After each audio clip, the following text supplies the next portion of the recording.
Hey there, curious history buffs. Have you heard the legend of the ancient race of giants of Nevada? Yes, I'm talking about actual giants that allegedly lived thousands of years ago.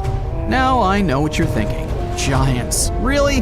Well, archaeological finds add fuel to this debate too. And here's where it gets interesting. Lovelock Cave was indeed used as a burial site, and some of the remains found there are much larger than average human bones. The cave is by the Humboldt Sink in western Nevada. It was once part of an enormous lake, which eventually dried up, leaving a number of smaller ones, including the Humboldt Sink. The cave became the home of the Site-Ka tribe. According to the legend, these red-haired giants were so big that they had to be buried in the cave itself. Indeed, later on, archaeologists discovered 8 to 10 foot tall skeletons.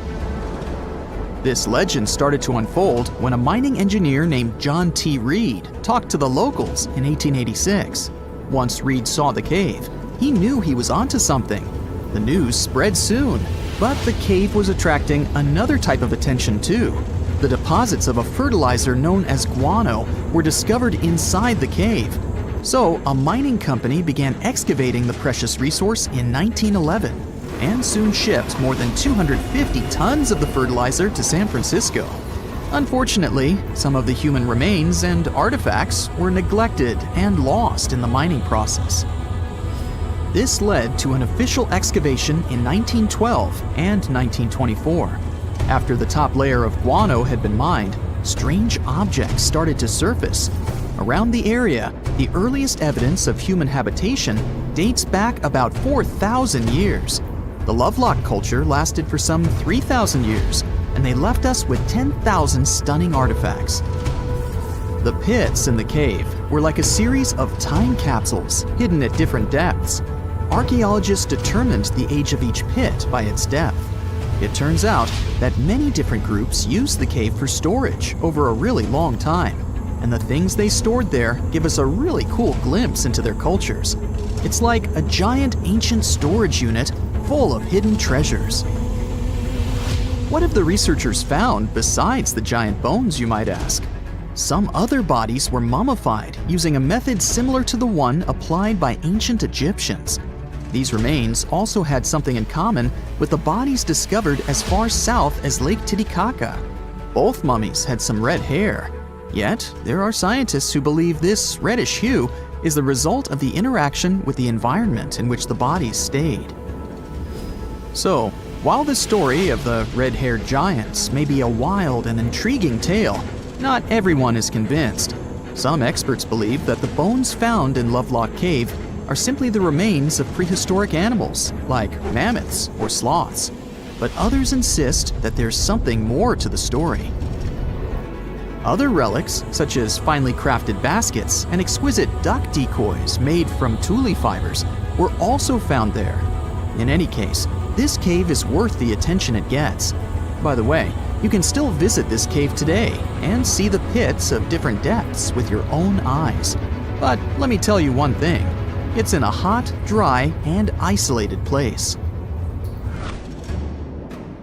Archaeologists have made another discovery that seems to be straight out of a legend. They think they found the palace of the one and only Odysseus, who was the legendary Greek king of Ithaca and the hero of Homer's epic poem. Move over, Indiana Jones. We've got some real-life adventure happening here from around 1300 BCE. Apparently, this is the only palace mentioned in Homer's epic poems that hasn't been found. The excavations have been made on the Ionian Islands, and the view from the ruins found on the island of Ithaca are exactly as described in the Odyssey, says the professor who led the excavation team. Known to the ancient Romans as Ulysses, the Greek hero took 10 years to return home to Ithaca after the fall of Troy. For many years, Homer's other epic, called the Iliad, which tells the story of the protracted siege of Troy by the Greeks, was regarded as a myth too. But then, in the 1870s, Troy was rediscovered in modern-day Turkey's Çanakkale city. So, if they found Troy, who's to say they couldn't find Odysseus's home? The researchers were following Homer's words as a roadmap. The excavation site has a building complex with 2 levels.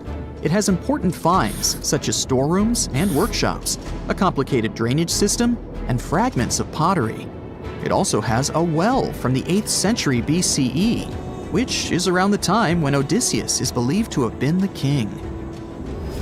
Yet, not everyone is convinced that the team has actually discovered the home of Odysseus.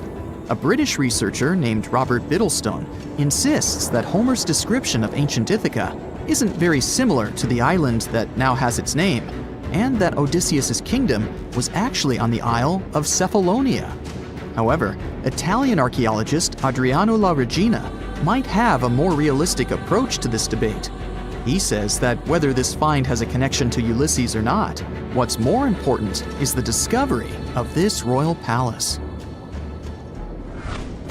Once upon a time, in a land far away, the Klamath Indians spread a legend about the creation of Crater Lake. Okay, maybe this land is not that far away, and it still exists. You can find it in south-central Oregon, in the western United States. Anyway, the legend has it that this lake was formed in a vicious battle between 2 volcanoes, Mount Mazama and Mount Shasta. Then the spirits of Earth and the Sky, which are Lau, who ruled the below world, and Skell, the chief of the above world, joined the fight. It turned into a geological drama. During the battle, darkness veiled the land. The fight was over when Mount Mazama collapsed and sent Lau back into the underworld. Then the rain filled the pit and created a lake in the place where the mountain had once stood. Flash forward to our time. Scientists have discovered that Mount Mazama did erupt 7,700 years ago. Artifacts found in the area prove that the legend indeed contains some details about the explosion. The tale says that red-hot rocks were flying through the sky. This happened during the volcanic eruption that caused the mountain to collapse. This created the volcanic caldera, which later on got filled with water. What makes this legend came true story unusual is how long it has existed. According to researchers, these types of verbal stories lose their credibility within 600 to 700 years. That's why the legend about the creation of Crater Lake is so unique. So many generations, for hundreds of years, have been accurately passing down the information. This volcanic Crater Lake is now in a national park. It's famous for its deep blue color. The water in it is extremely clear. If you visit it today, the water you'll see won't be the same as for someone who will visit the place 250 years later. Because there are no rivers flowing into or out of the lake, the existing water evaporates and the lake gets filled again by rain and snowfall. Basically, every 250 years, the water is replaced. Plus, this lake is almost 2,000 feet deep, which makes it the deepest lake in the United States. Swimming is okay in the lake, but there's only one legal and safe trail to get to the shore. There are other activities, such as fishing and boat tours.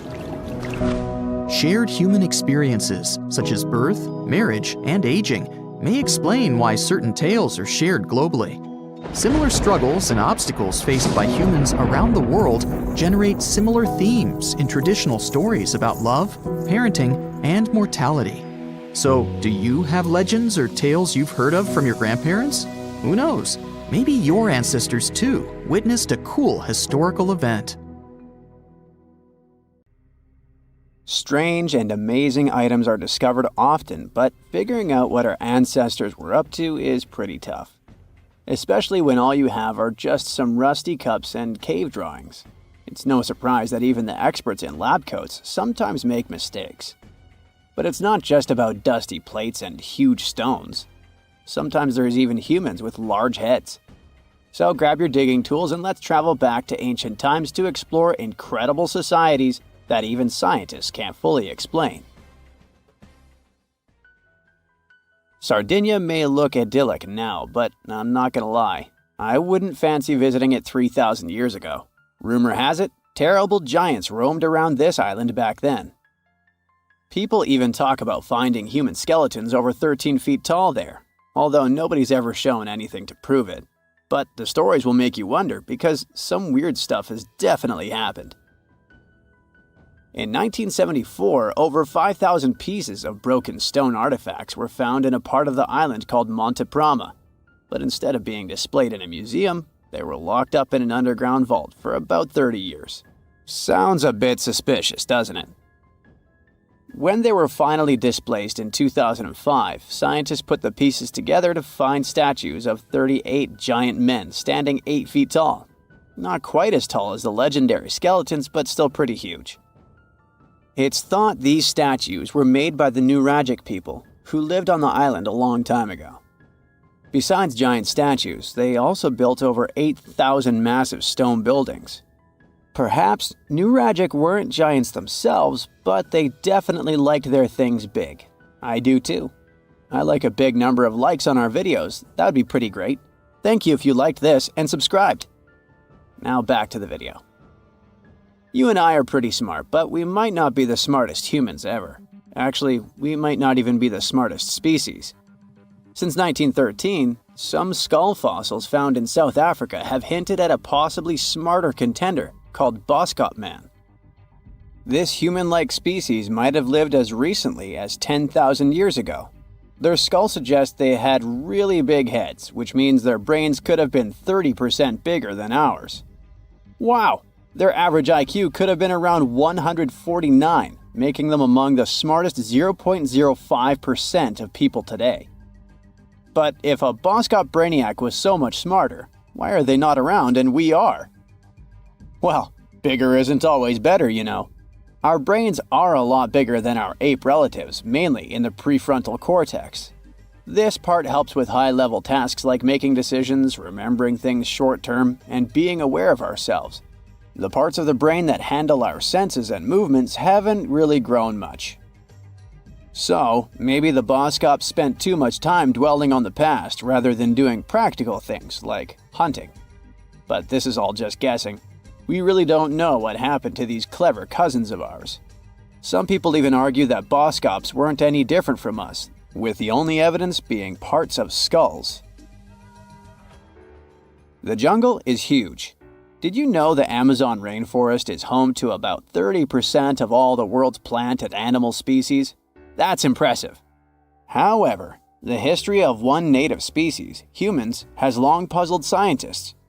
The mysterious Kasarabe people lived here for hundreds of years and then vanished around 1400 AD. People thought the Amazon only had a few scattered tribes, but recently we discovered big, unusual shapes in the ground called geoglyphs. These might look like simple shallow ditches, but they're actually the remains of a vast civilization that spread over 5,000 square miles and includes about 450 markings, some as wide as 1,300 feet. That's insane! They likely contained ceremonial buildings and could have hosted up to 1 million people as recently as 550 years ago. Thanks to new technology like LiDAR, which uses a safe laser to map the forest without harming it, we can explore deeper. In 2019, some scans showed miles of raised roads and pathways and even pyramids over 70 feet tall. They found 26 separate settlements, 2 of which were at least 250 acres each. Damn, that's like 330 soccer fields. It's not certain what happened to the Kasarabe people. Maybe European conquistadors drove them out. Maybe the most baffling ancient civilization is one we've never actually found a trace of. Yep, I'm talking about Atlantis, the grand city that supposedly sank into the ocean. The first mentions of Atlantis come from the ancient Greek philosopher Plato, who talked about a great city near the Strait of Gibraltar. But for ages, everyone just thought Plato made up Atlantis as a perfect version of his own Athens. So why, about 12,000 years after it supposedly vanished, do we still wonder if it might be real? Well, in the 19th century, U.S. Congressman Ignatius Donnelly wrote a book giving 13 reasons why he thought Atlantis was more than just a myth. Then, in 1965, some folks thought they actually found Atlantis when they discovered the Richat structure. a massive 25-mile-wide dome in Mauritania, Africa. It's so big that you can see the whole thing from space. 2 astronauts flying over the Sahara Desert spotted this giant eye staring back at them and thought they'd made the discovery of a lifetime. Unfortunately, there's no solid evidence linking this structure to Atlantis. It's believed to have formed from volcanic activity about 100 million years ago. But it does look suspicious, doesn't it? Still, we're no closer to knowing the truth. Imagine going back to about 3300 BCE and finding yourself in South Asia. Welcome to the Harappan civilization. These people were way ahead of their time. They had cities like Harappa and Mohenjo-Daro, complete with baked brick houses, sophisticated drainage systems, and even public baths. This place might have had over 5 million people, making it one of the densest regions at the time. They also invented a system of standardized weights that was incredibly useful for traders. And trading they did. These people had connections stretching all the way to the Middle East, thanks to their great skills in metallurgy. They even had a form of ancient branding. The seals were used to stamp clay on trade goods. Despite being so advanced with a thriving urban life, there's a whole bunch of mystery shrouding their language and script. We've got bits and pieces of their writing, but no one's deciphered them yet, even with all the technology we have today. We also still don't know how exactly their society worked. It looks like they didn't flaunt their social status as much as other civilizations. No grand palaces or massive monuments. Instead, their largest buildings might have been granaries. They sure were practical. Unfortunately, all good things must come to an end. Around 1800 BCE, this bustling civilization started to decline, possibly due to shifts in river patterns. As the environment changed, the Harappans packed up, moving towards more hospitable lands. Ever heard of the Minotaur? The beast with a bull's head and a man's body, hunting the bravest travelers in a massive maze. Well, this wasn't just any old tale. It was one of the most popular dramas of the ancient world. And it was inspired by this place, the island of Crete. The Minoans lived here during the Bronze Age. They had stunning palaces, amazing frescoes, and a culture so rich it still fascinates historians to this day. They built places like Knossos, which was so complex with its multi-story buildings and elaborate hallways that it might have inspired the whole labyrinth myth. Their engineering was so ahead of its time that even their drainage systems were more advanced than what many of us have today. Let me know in the comments which of these stories you find the most fascinating, and thanks for watching. Tunnels, metro, underground systems, and even secret passageways to the houses of the rich and famous. Why else do we need tunnels, you may wonder? To hide. Many cities have underground tunnels and even underground doppelgangers. Now let's make it clear. Those passages are normally not connected, contrary to the popular rumor claiming that it was possible to get from Scotland to Turkey using underground passageways built around 5,000 years ago.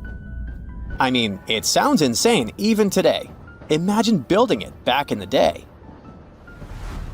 These tunnels have an official name, the Erdstall Tunnels, and they were most likely built in the Middle Ages. However, we still don't have the exact information about the date. The highest concentration of those tunnels are in Bavaria, Germany, but there are many of them in Great Britain and France too. Erdstall tunnels, a unique type of earthen passage found globally, are characterized by their narrow, oval-shaped corridors and tight choke points, known as schlups, or slip-outs. Despite speculation, their purpose remains a mystery. However, some of those tunnels have fireplaces and even vents, which might mean those were used primarily for shelter. Dating back to the Middle Ages, possibly as early as the 12th century, Erdstall tunnels lack archaeological signs and historical records. So it's not a surprise that there are many rumors about their use. Some scientists are sure those were storage spaces, though their narrowness makes this impractical. Another idea is that they provided hiding spots for farmers during tribal raids. However, their single entry point raises doubts about their effectiveness in evading threats. Now, if you're feeling like Indiana Jones and want to venture into those tunnels, you're in luck. A few structures, like the Erdstall Radkoblücken in Austria, welcome visitors to explore these enigmatic structures. Most of them are closed to the public eye, though. The origins of Erdstall tunnels remain largely unknown, just like their real functions. And if you think, hey, it's the 21st century here, we can study pretty much everything, well, you're wrong. What makes these tunnels hard to study are the tight confines. Traditional surveying methods often prove inadequate in such spaces. To solve this problem, scientists use a handheld device that integrates an RGB camera, a gyroscope, and high-resolution depth sensors, allowing them to capture intricate details of the tunnels. They also use modern techniques like 3D surveying in hopes of uncovering the true origins and purposes of those tunnels. One hypothesis even suggests they may have been poorly conceived dwellings, abandoned when their inadequacies became apparent. Still, not everyone quite agrees with this idea. Other theories suggest they served spiritual purposes, while the most intriguing idea speculates that those tunnels may be remnants of extraterrestrial civilizations. Experts believe they may have been used for practical matters, such as granaries or hiding spots from looters. As we don't have exact info on who built it and when, it may be pretty much anyone, even a sloth. Nope, I'm not a lunatic. Sloths can build giant tunnels. Check this out. In 2009, a farmer in southern Brazil was driving his tractor through a cornfield when it suddenly sank into the ground. He quickly discovered he had broken through the top of an underground tunnel. When researchers came to investigate, they found a tunnel around 6.5 feet high and the same 6.5 feet wide, extending about 50 feet long, right beneath the farmer's house. When they looked closer, they instantly saw deep claw marks on the walls. That was the proof the tunnel wasn't human-made. So that thing the farmer uncovered was a megafauna paleoburrow, a prehistoric tunnel dug by ancient creatures like giant ground sloths or giant armadillos from over 10,000 years ago. I know, it's hard to imagine those beasts, but let me help you. Take a hamster.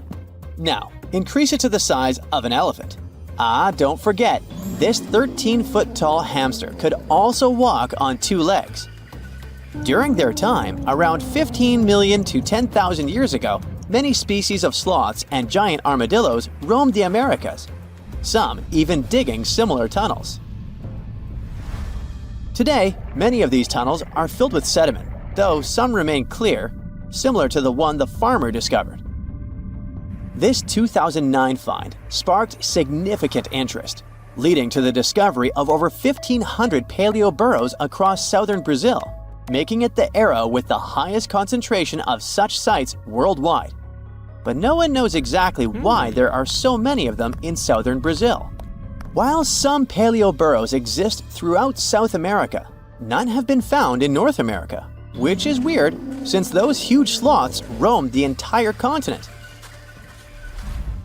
The exact purpose of these large tunnels remains a mystery, but scientists believe they may have served as nursing spaces, temperature regulation, or hibernation areas. Tunnels likely developed over centuries as successive generations of sloths and armadillos expanded them. Now, let's take a look at fugus.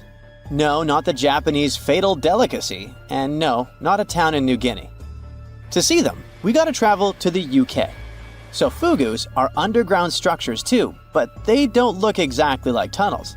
They are dry stone structures. They look as if a cave had been decorated with stones from the inside. There are only around 15 of them found so far, and most of them are located in Cornwall. According to the estimates, those tunnels were built about 2,400 years ago, and they're still in pristine condition, which is truly fascinating.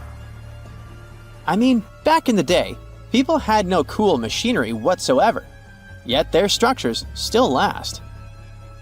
And if you dare to buy an apartment today, well, chances are you won't be too happy about the quality. Going back to our fugus, there's nothing extraordinary about their supposed purpose. They could be used for spiritual purposes, as a place to hide, or a food storage. The latest application, though, is a bit weird. I guess it's not a secret for anyone that England is famous for its excessive humidity. And if you want to store your food properly, you gotta avoid the humidity at all costs. Otherwise, say welcome to mold and fungi. But ancient people weren't dull-witted at all, or they wouldn't have survived, and you and I wouldn't be around now. So they might have adapted those fugus to store just some products, those that already had natural molds in them, assisting in the preservation of perishable food, like milk, butter, and cheese. But hey, those are just speculations. The true reason why they were built remains unknown. What makes fugus unique is that they are intentionally built tunnels, not just excavated mines like those in Wales. They were crafted by digging deep trenches, lining them with stone slabs, covering them with capstones, and then filling over them, all of which took significant time and effort. Still, no matter how hard those were to construct, cities around the globe are often built over intricate tunnel systems, each unique to its location. For instance, Paris is famous for its extensive underground quarries, which were abandoned years ago, but still pose a risk of collapse in certain areas above. London boasts one of the largest tunnel networks in the world, including many that were specifically created for military purposes. In New York City, there are rumors of secret tunnels, while Los Angeles has old tunnels from the Prohibition era used for speakeasies. Many other cities also have their share of enigmatic tunnels, and surprisingly, Florida is no exception. It happened in the year 2011 in Ybor City. Near a former post office, flooding uncovered something weird, a section of an unknown structure. Back then, people didn't pay much attention to that, so it took another 7 years to discover something truly fascinating. This historic neighborhood was founded in the 1880s, but it remained unknown until 2018 that it also has a hidden tunnel network. We only learned of it because of renovation work. The exact purpose, of course, is unknown, but most scientists are pretty sure that they serve to connect to early gaming spots and the port of Tampa. Figuring out how extensive the tunnel network is tricky. In 2018, a historic home in Seminole Heights revealed locked doors leading to tunnels from the 1920s. One local even said he traveled through a tunnel for 20 minutes. Rumors suggest some tunnels connect to the Hillsborough River and Ybor City. Research is ongoing, but no new info has emerged yet. The ancient Indian texts mention beautifully decorated chariots or entire palaces called vimanas that could take off and, in a matter of seconds, fly away as far as space. Some people believe these vimanas only existed in Indian mythology, but it's also possible that they were based on a real technology that had been lost over the centuries. According to the Vedas, ancient Indian religious texts, there was the elephant vimana with several engines and many other types named after animals and birds. There was one for local travel, one for visiting different countries, and one for traveling to the moon and various planets. They could develop a great speed. One vimana had the superpower of invisibility. Another one was shaped like a sphere and was built on the winds produced by Mercury. This vimana was said to generate an enormous ray like the sun and make noise like the storm's thunder. All the vimanas were unbreakable and perfect for attacks on foes. Now, to operate a vimana, you'd need to know a lot of stuff, pretty much like today's airplane pilots. 32 secrets in total. They'd cover the aircraft structure and the secrets of taking off and maneuvering without crashing. That's a good thing. The pilot was also expected to know how to be seen and unseen, how to be hidden, how to be quick, how to manage contractions and expansion, and many other tricks. To hide the flying machine from foes, the pilot was instructed to move to the 8th atmospheric layer above the Earth and use the power of dark solar rays. This instruction might sound a bit weird, but there were others, more realistic ones, which still make sense in modern aeronautics. There are sections of ancient texts on the Vimanas that focus on details like flight paths, pilot training, navigation, and even suitable clothes for pilots and recommended food for long flights. There was also a lot of technical detail about the use of heat-absorbing metals, the metals utilized, and melting points. The supporters of the theory that the Vimanas were more than just myths are sure that the ancient Indians would unlikely go into all these details just for a beautiful story. So, the flying palaces might have been real and way ahead of their time, like many other great Indian inventions. Back in the 6th century BCE, an Indian physician named Sushruta basically wrote the original guide to medicine and surgery. They even called him the father of surgery for his work. Sushruta laid down the details on hundreds of medicinal plants and described complex surgical procedures. He gave instructions on nose reconstructions and skin transplants from one part of the body to another. The original method of rhinoplasty, which involved taking a piece of skin from the forehead to reconstruct the nose, is still used today. But back then, it had a slightly different purpose than surprising your followers on social media. Those nose jobs helped out folks who had lost their noses as punishment for crimes or in fights. Now you gotta thank an ancient Indian math prodigy for the invention of zero. It might not seem like a big deal, but without it, we would have no binary system and no computers. People before the 5th century CE were only thinking about some sort of a sign to indicate nothing. The invention made addition, subtraction, and other mathematical operations a whole lot easier. You can see the oldest zero in existence carved in the wall of a temple in Gwalior, India. The Indus Valley Civilization was using rulers in 1500 BCE and earlier. Made from ivory, these rulers were found during excavations in what is present-day Pakistan and northwestern India. They were widely used in architecture with amazing accuracy. They had units corresponding to slightly over 1 inch that were marked with precise subdivisions within 5/1000ths of an inch. The next invention is more of a concept than a physical item. Standardization is all about setting the rules based on a bunch of people, things, or interests. One of its cool applications that we've all gotten used to is standard weights. Whether you're using pounds or kilograms, you need these universal measurements for weight, right? For this, we owe a big shout-out to the merchants from the Indus Valley Civilization who lived around 4,000 years ago. They were measuring everything from food grains to fancy luxury goods using these standardized weights. And their weights had decimal and binary mathematical systems going on. They didn't have high-tech gear, but they pulled off some serious precision using complex calculations and even sand for construction.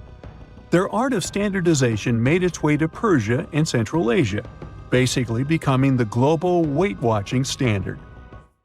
So if yoga is your go-to exercise, you definitely have a personal reason to appreciate the ancient Indian geniuses.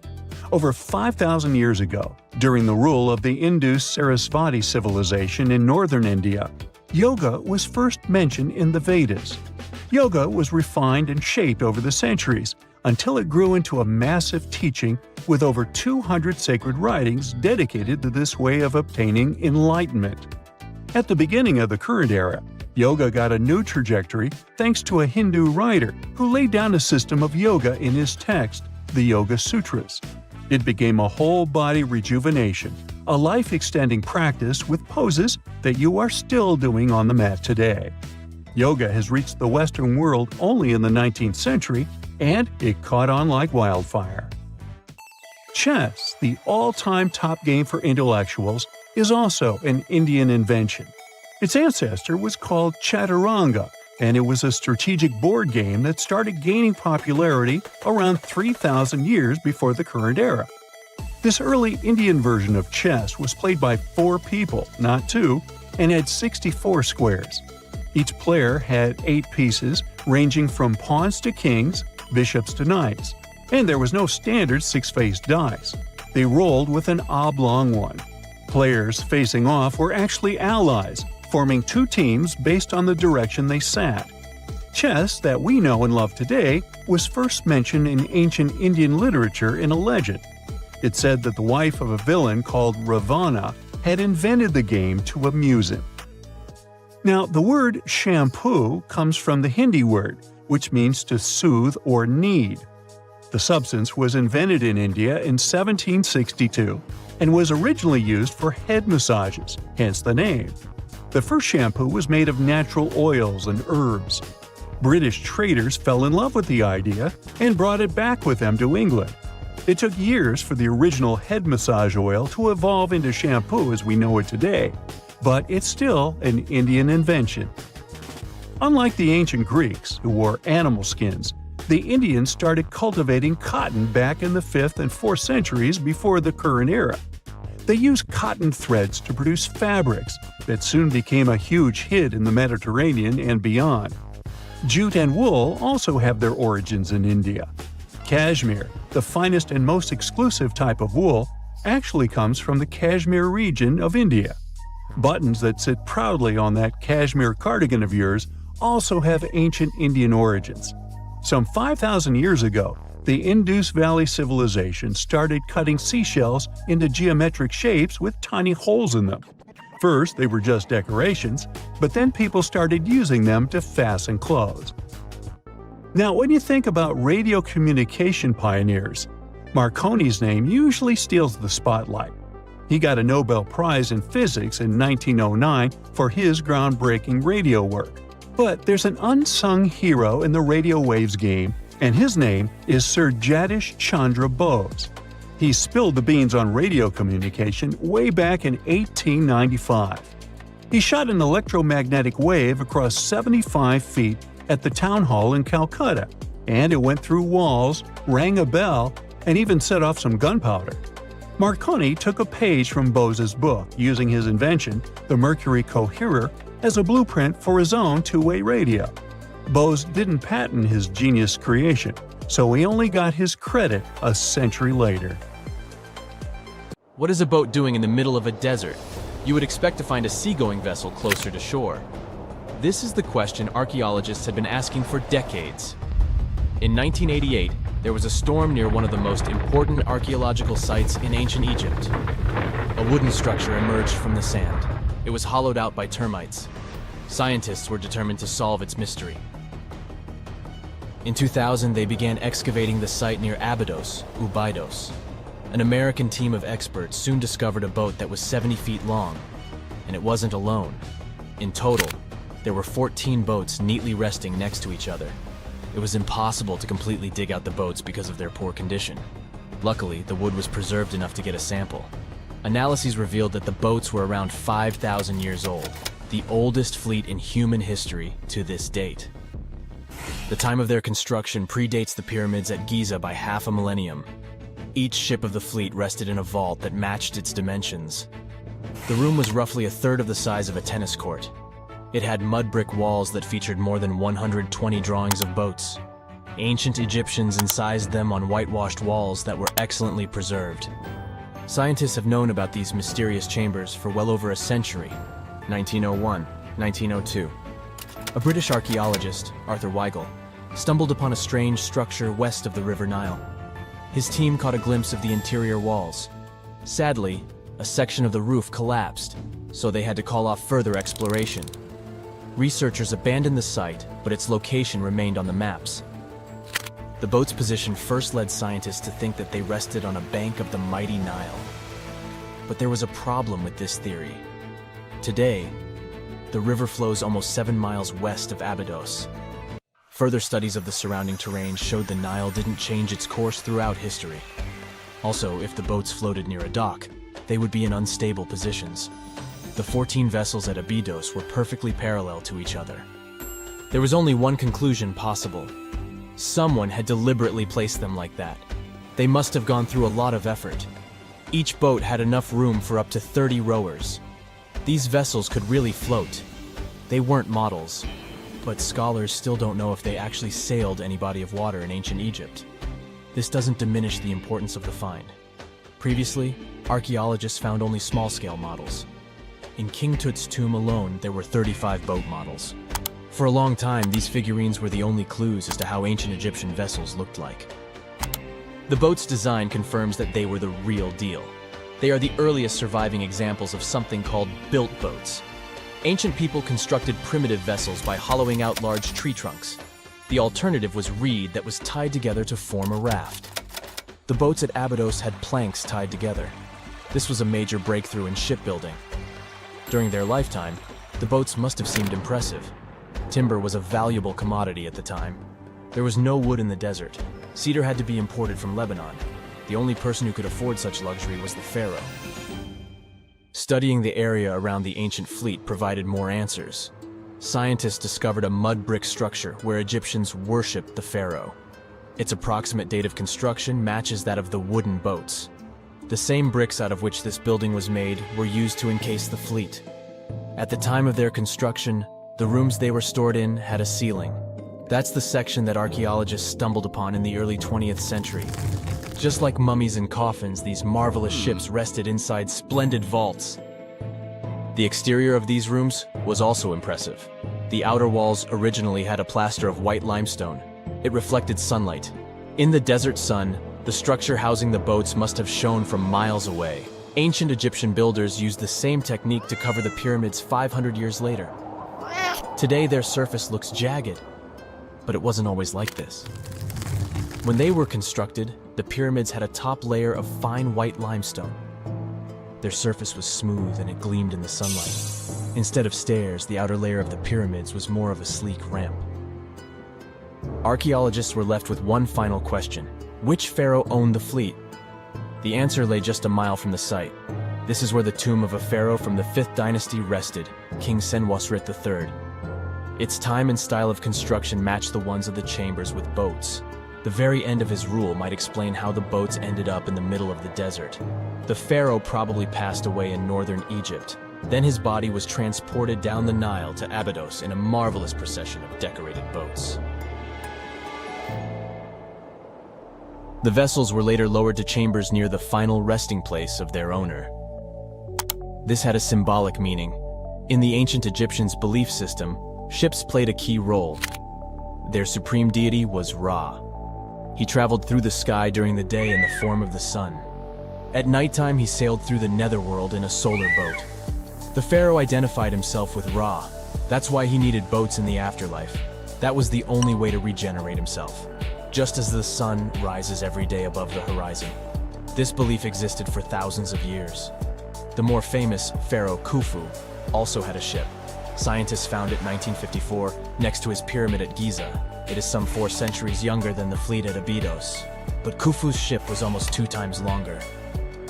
The Great Pyramid of Giza and King Tut's tomb are some of the most famous archaeological finds in Egypt. But there are many more secrets hiding beneath the endless sands of the Sahara Desert. Recently, 2020, archaeologists found a lost city there. They have labeled it as the most important discovery since King Tut's tomb, 1922. The city of Aten is some 3,000 years old. Historians hope it will give them a unique insight into the everyday life of ancient Egyptians. The famous archaeologist and Egyptologist Zahi Hawass proclaimed the site a lost golden city. Aten sits some 300 miles south of Egypt's capital, Cairo. It is close to the famous Valley of the Kings. Archaeologists first found sections of mud brick walls that spread out in all directions. They discovered complete rooms with tools of everyday life inside. The research team unearthed a bakery, a residential neighborhood, and an administrative district. They all date back to the time when the Egyptian civilization was the wealthiest in its long history. They were also the first to make objects from iron. In 1911, scientists found a set of iron beads near a village in Lower Egypt, El Girza. These are the earliest known iron artifacts. The discovery is literally out of this world. Ancient people made them by beating into shape a piece of a meteorite. The 9 beads were once part of an ornate necklace. They are now blackened and corroded, which is perfectly normal for a piece of jewelry that is over 5,000 years old. They consist of an iron-nickel alloy. Researchers were impressed by the skill of ancient jewelers who processed the beads. Their craftsmanship is more impressive when you think that they didn't know the stellar origins of the material. The Great Pyramid of Giza also has a remarkable feature. an international research group investigated the electromagnetic response of the structure to radio waves. They found that the pyramid has the ability to concentrate electromagnetic energy inside it. This occurred inside its chambers as well as under the pyramid's base. It contains an underground, unfinished chamber. It seems that the electromagnetic response is connected with the properties of limestone, the Great Pyramid's main building material. The research results might have a practical application. The way solar cells and nanosensors function could be improved by this remarkable find. Let's take a walk down memory lane, back to the earliest days of human history when our ancestors walked the earth as nomadic tribes. Consider for a moment what life must have been like for those with impaired vision. For those lucky enough to have only minor sight issues, they could probably navigate their way around without too much difficulty. But for those with severe vision problems, the challenges were formidable. Their productivity and usefulness to their tribe could be greatly compromised, potentially leading to their abandonment. As we settled down and formed communities, the way we treated each other began to shift, and we started to look at those with severe sight issues with a bit more kindness and empathy. However, without the scientific knowledge that we have today, there was limited capacity to provide support. Before glasses were available, those with minor vision problems like nearsightedness were probably not that affected. While their vision impairments might have made certain tasks like hunting or spotting threats more difficult, these individuals could still contribute to the survival of their tribe and therefore were generally accepted by their peers. Over time, as vision progressively worsened, many people learned to adapt. The gradual decline in their eyesight over several years may not have even been noticeable to them, so they developed coping mechanisms, like relying more heavily on their other senses. It's also worth noting that precise vision wasn't as essential then as it is now. For a huge chunk of our history, literacy rates were low, often around 20% or less, and formal education was not essential for most jobs. As such, vision problems did not necessarily affect an individual's ability to work or learn. Most people were not expected to perform tasks that required exceptional eyesight. So, they could get by as long as they could carry out their tasks, which would often be in the form of physical work. It may seem harsh by today's standards, but if your sight was good enough to work on, say, a field, you could at least secure food and income. Fast forward to the 13th century, when the first glimmers of what we would recognize today as eyeglasses began to appear. These early versions of spectacles were fundamentally just magnifying glasses, only serving to help with reading tasks. As the centuries rolled by, glasses grew more complex and began to resemble what we recognize today around the 17th and 18th centuries. Now, let's look at the interesting history of eyeglasses for a bit. Their journey to completion took several centuries, dotted with countless visionaries and their inventive ideas.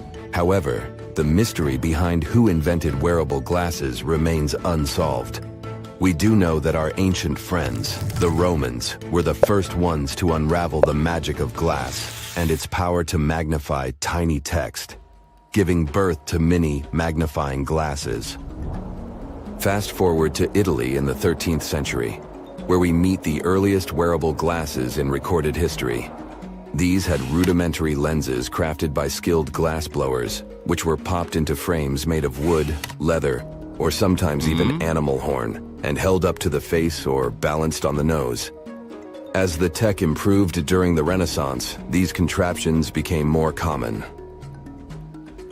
How do we know these glasses existed, you ask? Well, thanks to art.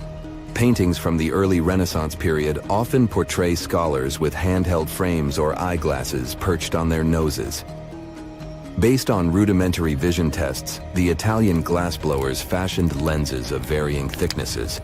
As their popularity soared, these eyeglasses began their journey from Italy to the rest of Europe, becoming a luxury accessory available to those who could afford them. Given the importance placed on knowledge during the Renaissance, glasses became badges of intellectual prowess and wealth. For a while, it looked like eyeglass technology had hit a plateau. The next significant leap forward didn't happen until the 1700s, when eyeglasses became hands-free with the introduction of temples that extended over the ears. One of the most notable examples of these modern glasses is the Martin's Margins, designed by inventor Benjamin Martin. Today, these glasses are highly sought after by collectors, but they were the trailblazers in the quest for more accurate and thinner lenses held together by robust frames. Once glasses graduated to being over the ear, their evolution seemed to pick up the pace. Even Benjamin Franklin contributed to this rapid development by inventing the bifocal lens, a nifty solution for those juggling near and far-sighted vision issues. He ingeniously sliced two lenses and merged them into one frame. Around the same time, scissor spectacles gained popularity. These were essentially pocket-friendly glasses, foldable like a pair of scissors, and perfect for those moments when you needed a quick peek at something important. Some gentlemen weren't thrilled about wearing glasses all the time, so these compact glasses were the perfect solution. As the 19th century arrived, eyeglasses were still handmade and not accessible to everyone. But thanks to the upcoming Industrial Revolution, mass production of both frames and lenses were on the horizon, making it easier for hardworking folks to correct their vision. The early 1800s also witnessed the introduction of unique cylindrical lenses designed to correct astigmatism. In the 20th century, eyeglasses began to morph from a vision necessity to a fashion accessory. An array of frames with different shapes, materials, and colors started flooding the market, allowing wearers to select glasses that complemented their face shape, eye color, or even their outfit. Take Theodore Roosevelt, for instance. He rocked glasses with no earpieces that stayed put with a nose clip. Although these fell out of style as they became associated with the older generation, they were quite the rage back in the day. The real game changer was the advent of sturdy plastics. Frames no longer had to rely on wood, metal, or horn. Plastic could be molded into an assortment of shapes and sizes. The 20th century was also when we witnessed the rise of sunglasses. While the idea was born in Asia during the 12th century, they were originally intended to mask the expressions of judges in court, not to improve vision or shield from the sun. Several manufacturers played around with colored lenses, but not for protective reasons. Soon enough, though, tinted sunglasses became popular for light sensitivity due to certain medical conditions. This trend caught on quickly, and by the end of the 1920s, sunglasses were being mass-produced not just for sun protection, but also to reduce glare. The 80s brought us plastic lenses, which were less prone to breaking and could be made lighter and thinner than their glass counterparts. And the innovation didn't stop there. Today, we have glasses with protective coatings that reduce glare and block harmful UV light. Fascinating as this may have been, another interesting discovery has to do with the percentage of people affected by vision issues. Some studies suggest that short-sightedness or myopia wasn't as widespread in the past as it is today. Truth is, we've seen a skyrocketing number of folks diagnosed with this condition. Projections even suggest that by 2050, every second person on the planet might be myopic. One particular study brought to light that myopia now impacts more than double the number of kids in the UK compared to the 60s. Also, in some parts of Asia, the situation is even more pronounced. While doctors and researchers worldwide are trying to figure out the root cause of this problem, some label it as nothing short of an epidemic. The theories are many, with some pointing the finger at genetics or the surge in time spent glued to screens and buried in books. But then there are other scientists who've noticed a link between children who play less outside and the likelihood of developing myopia. Regardless of what's fueling this situation, it's fair to say that myopia probably didn't impact as many folks in the days of old as it does today. The relatively recent invention of glasses for nearsightedness suggests that it wasn't such a pressing issue in the past. Maybe people found ways to adjust their lifestyles to manage their short-sightedness better? Or perhaps there was a greater emphasis on matching jobs to people's visual abilities instead of hunting for tech solutions to level the playing field. We people used to have real superpowers, but they all disappeared long ago because these abilities became useless and evolution took them away. For example, one of these superpowers was hibernation sleep. Yeah, it doesn't sound as cool as teleportation or flying, but in the modern world, it would be helpful. Imagine that you go to bed before winter and wake up in the spring. No cold weather, no spending money on food at this time, just a long, deep sleep. So perhaps our ancient hominin ancestors, more like primates than humans, could fall into a long hibernation. It was about 500,000 years ago, hundreds of thousands of years before the appearance of the first Homo sapiens. Hominini of that time lived in caves during the Ice Age and fell into a long sleep to survive. However, this is not a confirmed fact, but scientists have some guesses about it. Paleontologists discovered many fossils of our ancestors in one Spanish cave. The analysis showed that hominini lacked vitamin D and fat reserves. These strange indicators showed that the inhabitants of these caves could be in a state of hibernation. Perhaps their metabolic processes slowed down and their fat and vitamin reserves were depleted to support life during a long sleep. Of course, such an ability could be useful in the modern world, but it has several disadvantages. Let's look at the example of bears and what problems they can face during hibernation. Unique metabolic processes support their long sleep, but if these processes are violated, then after waking up, the bear can get very sick. This may happen because of an insufficient amount of fat and food reserves. Another ability from the past would help save thousands of dollars for modern people. This ability is strong and healthy teeth. Today, we have dental clinics, high-tech equipment, hundreds of types of toothbrushes and toothpaste, mouthwashes, and much more for the health of our teeth. Despite this, ancient people had stronger and healthier teeth. More powerful jaws and sharp teeth allowed them to chew on hard meat, and the immunity of the oral cavity didn't allow bacteria to develop. But then, agriculture appeared. People started to eat grains.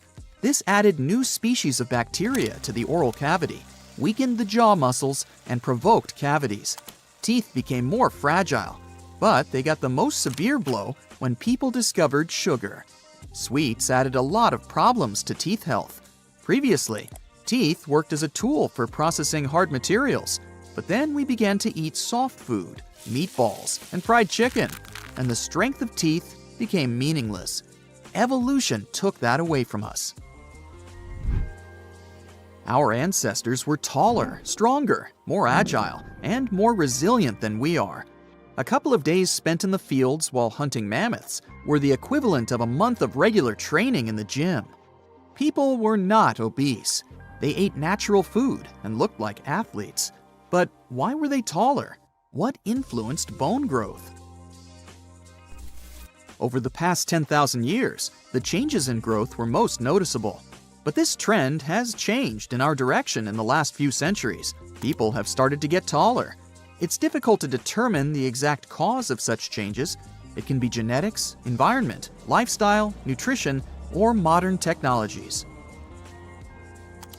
So, 40,000 years ago, Cro-Magnons hunted and gathered in Europe. They were better developed physically, thanks to this lifestyle. Their ancestors migrated to Europe from Africa, which was the reason for the tall growth.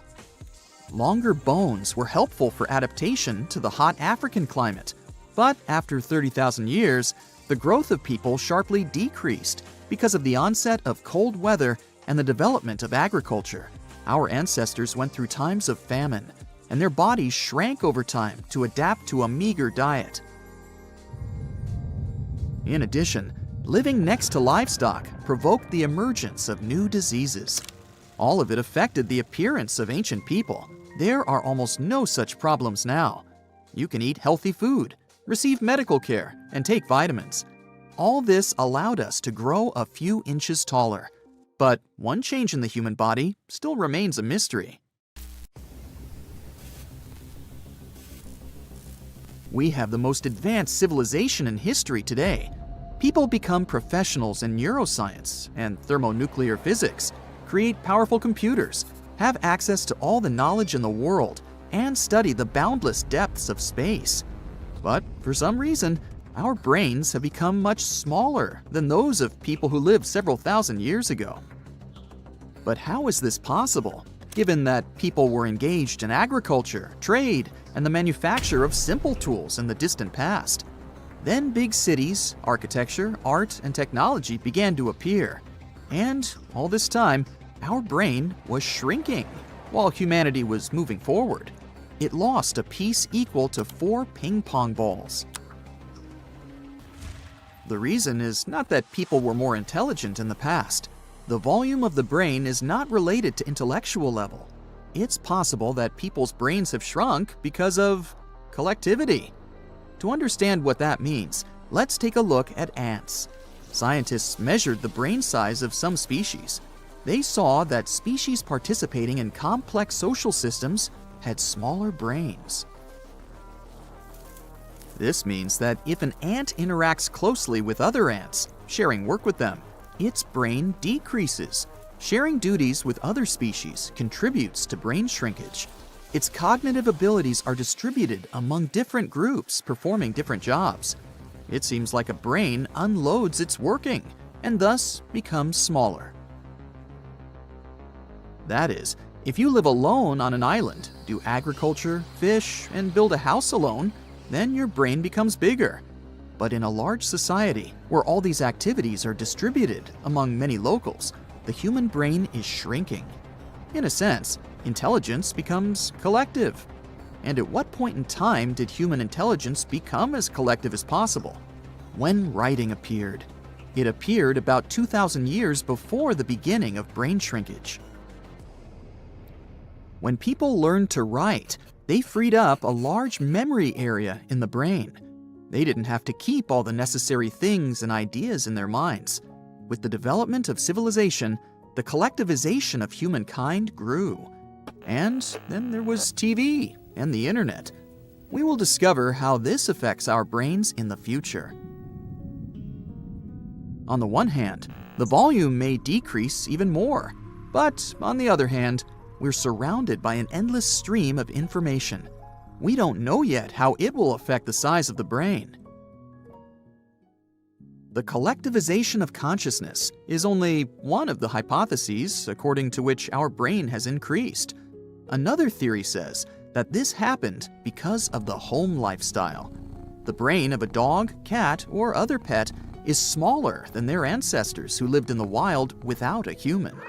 When people started living in cities and spending less energy on getting food, their brains could also begin to shrink. In addition to the size of the brain, people have undergone many changes. Humanity now shows a huge variety in appearance, which the early Homo sapiens didn't have. In the distant past, they possessed the same physical properties characteristic of a particular region. For example, a short and stocky build was typical for people living in cold conditions. The body area of a small person helps to keep warm better. Also, the body area of a tall person gives off heat more efficiently, so people in warm African regions are taller. And in places where it's scorching during the day and frosts come at night, people can develop the ability to lower their body temperature without feeling cold and shivering. This phenomenon concerns the Australian native tribes living in the central desert. The environment affects external characteristics almost as well as genetics. And over the past 40,000 years, the speed of evolution has increased. The ability to travel and the growth of the people population contributed to the mixing of different ethnic groups across the planet, which also provided diversity in evolution. It seems like humanity still comes to the highest point of our evolution, and perhaps there are no limits to that. Up. First stop, the Mayan calendar. These ancient Mesoamericans were serious about time. Their calendar was a combo of lunar and solar cycles, like a cosmic mashup. It had different cycles within cycles, making it mind-bendingly intricate. It's like solving a space puzzle. Of course, we can't forget the ancient Egyptians with their awe-inspiring calendar. They used a solar-based system and were keen on aligning it with the flooding of the Nile River. Talk about staying in sync with nature's rhythms. And finally, the Aztec calendar, a work of art in itself. It was a mesmerizing mix of solar, lunar, and ritual cycles. Its intricate stone carving, the sunstone, is like a cosmic masterpiece that captures the essence of time. These ancient calendars weren't just about marking days and months. They were packed with cultural significance, religious rituals, and historical events.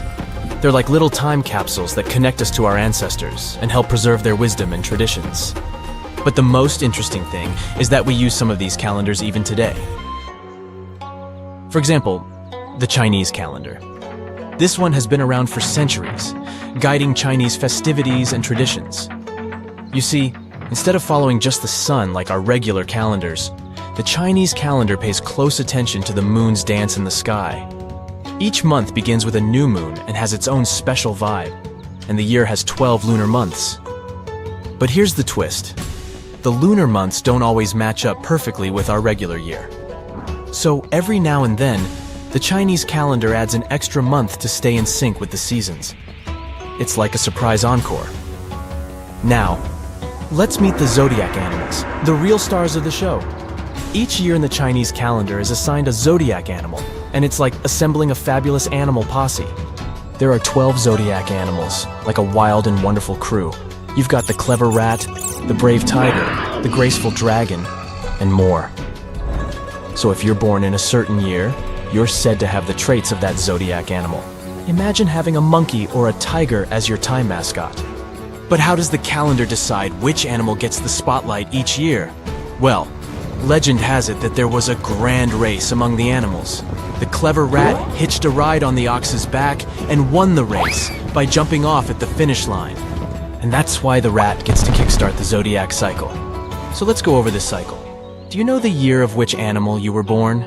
Simply Google it and let's take a look at the animals. See if you have any of these traits. Once the smart rat has had its moment in the spotlight, the mighty ox charges in next. The ox is known for its hard work and determination, like the dependable and strong-willed friend who always has your back. After the ox, the fearless tiger pounces onto the scene. With its majestic stripes and fierce gaze, the tiger brings a burst of excitement and adventure. It's a daring feline friend ready to explore the world with you. Following the tiger's roar, the crafty rabbit hops into view. Picture a fluffy and adorable bunny, always ready to bring sweetness and harmony. The rabbit adds a touch of gentleness and creativity to the zodiac parade, like a gentle breeze on a spring day. Next up, the bold and fiery dragon. This legendary creature takes the stage with its majestic presence and mythical powers. It's like a friend with a mystical vibe, who's just filling the air with magic and awe. After the dragons, the wise and intuitive snake slithers into the play. This serpentine friend brings wisdom and insight, like a guide navigating the twists and turns of life. It's always great to have a sneaky and clever confidant on your side. Next one is the lively and playful horse. Imagine the wind in your hair while you're riding a horse in a clear field. A horse person may have an adventurous spirit, always ready for a thrilling journey. Then, the graceful and elegant sheep. With its gentle nature and nurturing spirit, the sheep brings peace and harmony to the zodiac. It's a caring friend to lean on in times of need. Following the sheep, the mischievous monkey swings into action. This lively and clever prankster adds a dose of fun and laughter to the party. It's a playful buddy who can turn any dull moment into a wild adventure. After the monkey, the proud and confident rooster struts its stuff. It's a magnificent bird. The rooster brings confidence and assertiveness to the zodiac crew, like a natural-born leader. Next, it's time for the loyal and diligent dog to wag its tail. This faithful friend brings loyalty, honesty, and a whole lot of love to the zodiac family.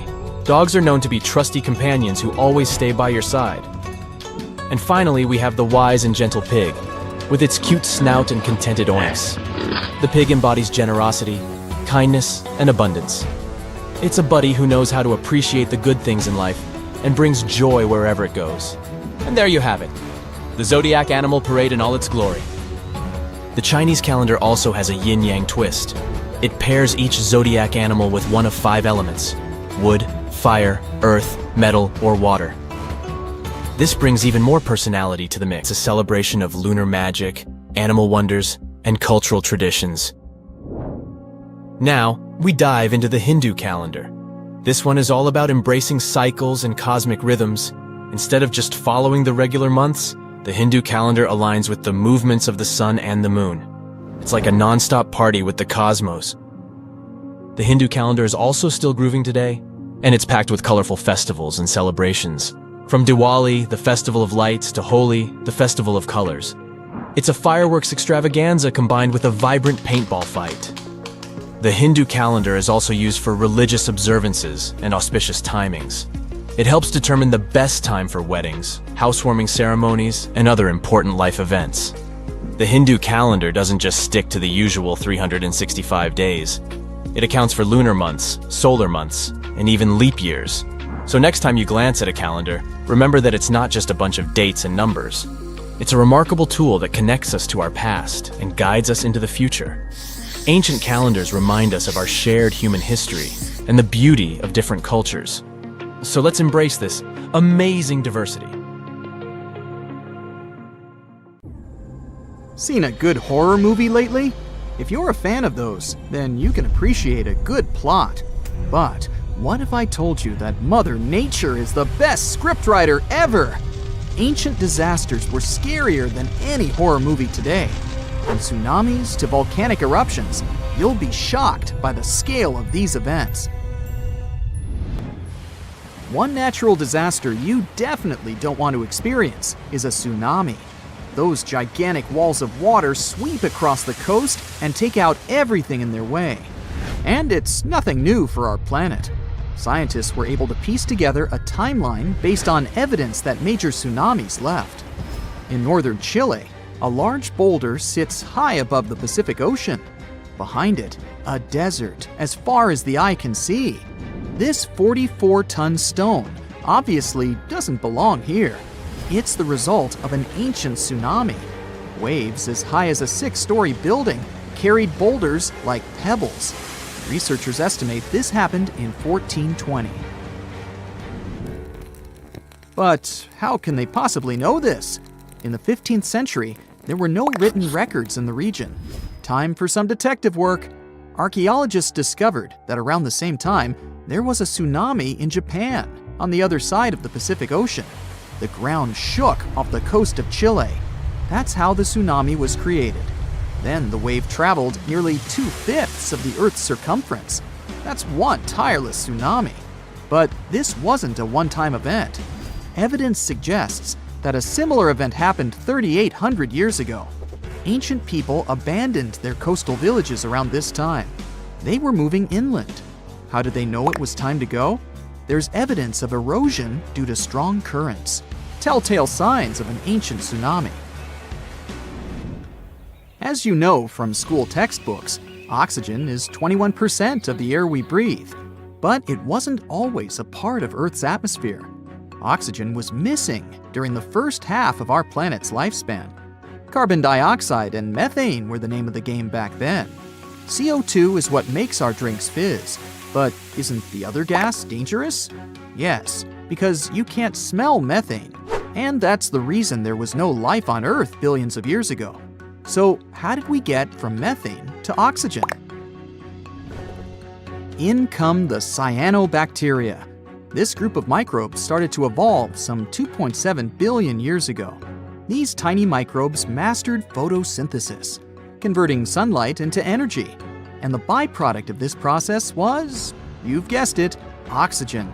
Soon it started escaping from water into the atmosphere.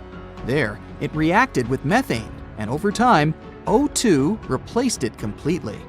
Scientists named this process the Great Oxidation Event. But how could it be bad? After all, we're alive thanks to it. All that oxygen acted as a poison for anaerobic organisms. And no, these are not life forms that didn't do aerobics or Pilates. The term simply means that these microorganisms didn't need oxygen to grow. Too much oxygen, and they would be goners. And that's precisely what happened. Scientists spoke of an oxygen overshoot that changed Earth's atmosphere for good. The disappearance of most anaerobic organisms was an early example of an extinction event. They didn't like the atmosphere at the time and decided to step down. But look on the bright side. They made room for oxygen-loving humans to enter the picture. Let's go to Turkey. No, not the seaside resorts that tourists visit in the summer, but the region of Anatolia in the southeast of the country. Göbekli Tepe is the world's oldest known temple site. It dates back to the Neolithic period. Scientists found a stone pillar here that tells a tale of an ancient disaster. They presume that the pillar is commemorative.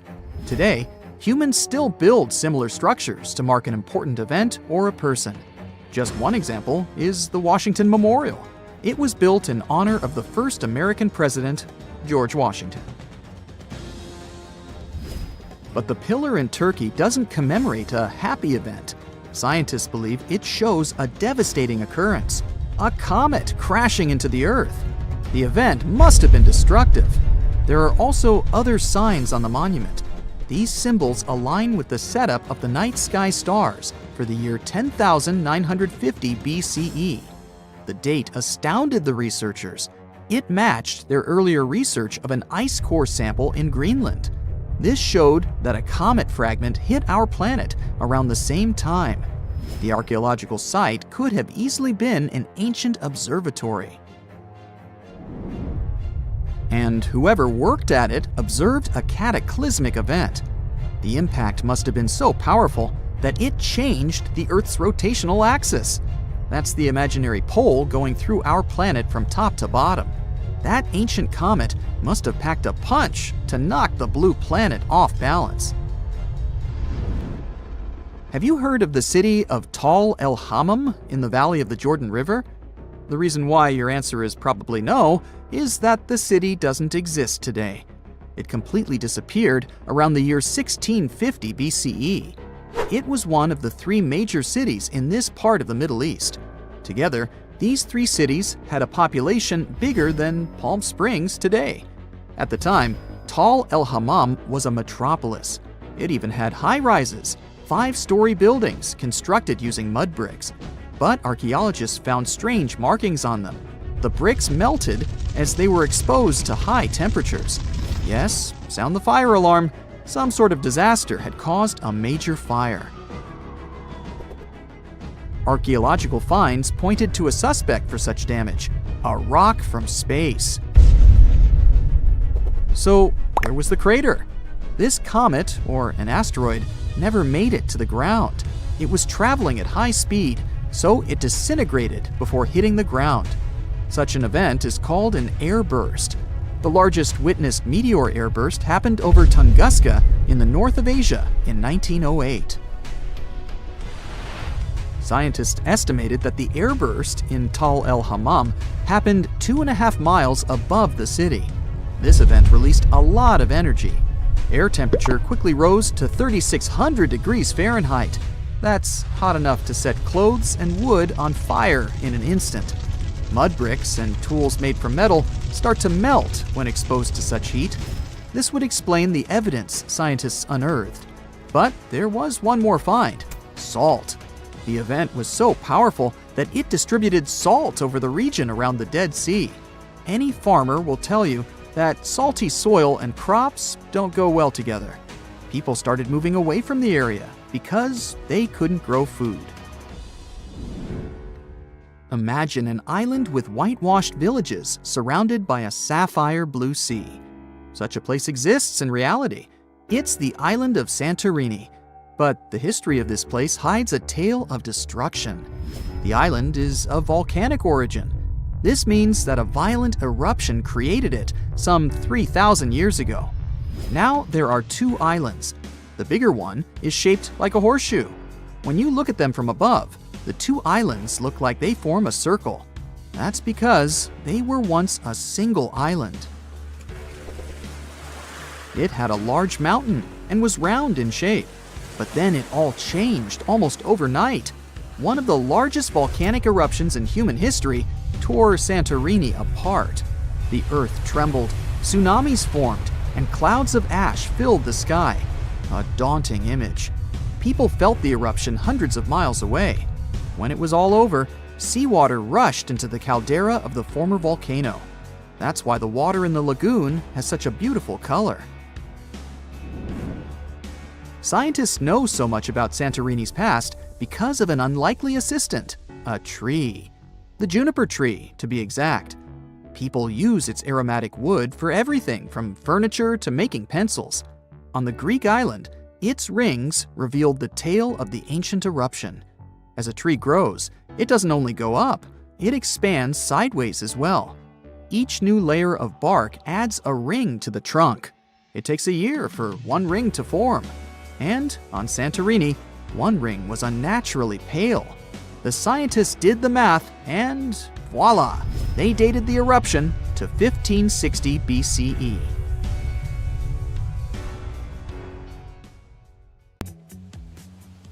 Hey, if you think Stonehenge is one of the oldest stone monuments ever, well, let me introduce you to Göbekli Tepe. Buckle up, we gotta travel to Turkey to meet this really old guy. Yeah, he's too old to travel. Jokes aside, Göbekli Tepe, an archaeological site located in southeastern Turkey that dates back to the Neolithic period around 10,000 BCE. It's considered to be one of the oldest and most significant archaeological discoveries in recent times. The site consists of a series of circular and rectangular structures made of stone pillars. Yeah, it does look like its younger brother Stonehenge. Some of those pillars are decorated with intricate carvings of animals and other symbols. Now, you maybe wonder, hey, why on earth did they make such a fascinating building? What was its purpose? Sorry, I got no answer for that. The purpose of the site is still unknown, but it is believed to have been a ceremonial center for the ancient people who lived in the area. The discovery of Göbekli Tepe has challenged long-held beliefs about the development of human civilization, as it suggests that complex societies may have emerged much earlier than previously thought. Okay, pack your stuff, our travel's just started. Next destination, Masada. It's an ancient fortress located in Israel on a plateau overlooking the Dead Sea. Hey, look at that view, spectacular, huh? It was built by King Herod the Great in the 1st century BCE, and it was very smartly built. Within the fortress, there were various facilities such as storehouses, barracks, a palace, and a set of cisterns capable of holding approximately 40,000 cubic meters of rainwater. People living there believed that the collected runoff from a single day's rainfall could provide sustenance for over 1,000 individuals for a period of 2 to 3 years. Access to the fortress was limited to 3 steep and winding paths leading up to fortified gates. Still, at one point, the fortress was occupied by people who had fled Jerusalem after the city was captured by the Romans. They held out against the invaders for several months, but eventually they were defeated. But these guys didn't surrender. The story of Masada has become a symbol of resistance and bravery. Today, Masada is a popular tourist attraction and a UNESCO World Heritage Site. The next flight is going to be short. We're popping over to Egypt to see the Karnak Temple Complex. It's a vast ancient Egyptian temple complex located in the city of Luxor, Egypt. It was built over a period of 2,000 years and covers an area of more than 200 acres. The complex is dedicated to the worship of the deity Amun-Ra. Wait a minute, that should be Amun-Ra, and it was one of the most important religious centers in ancient Egypt. The Karnak Temple consists of several temples, chapels, and other buildings, including the Great Temple of Amun, the Temple of Khonsu, and the Temple of Ptah. Ptah! The Great Temple of Amun is the largest and most impressive temple in the complex, with massive columns, statues, and other decorations. One of the most famous features of the Karnak Temple complex is the Avenue of Sphinxes, which is a long avenue lined with Sphinx statues that leads from the entrance of the complex to the Great Temple of Amun. Another notable feature is the hypostyle hall, which is a massive hall with 134 columns that are over 70 feet high. The Karnak Temple complex is a popular tourist attraction and a UNESCO World Heritage Site. It's considered one of the most important archaeological sites in Egypt and provides a fascinating glimpse into the religion and culture of ancient Egypt. Hey, we can't hop on the next flight and leave Egypt until we see the Pyramid of Djoser. It has another name, by the way. It's also known as the Step Pyramid. This ancient Egyptian site is located in Saqqara. It was built during the 27th century BCE for the pharaoh Djoser by his architect Imhotep, who is considered one of the most important figures in Egyptian history. People believe this pyramid is the first monumental structure built entirely of stone and is an important example of early Egyptian architecture. The pyramid originally stood at 203 feet tall and was surrounded by a complex of buildings and courtyards. It was constructed in 6 layers, each smaller than the one below it, giving it the distinctive step-like appearance. The pyramid was used as a burial place for Pharaoh Djoser and was surrounded by a vast necropolis that contained the tombs of many other important officials. The Grateful Dead? The Pyramid of Djoser has several renovations and additions over the centuries, including the addition of a limestone casing that covered the original step structure. However, much of the pyramid was destroyed over time, and today only the central core remains. Despite this, it remains an important archaeological site and a popular tourist attraction in Egypt.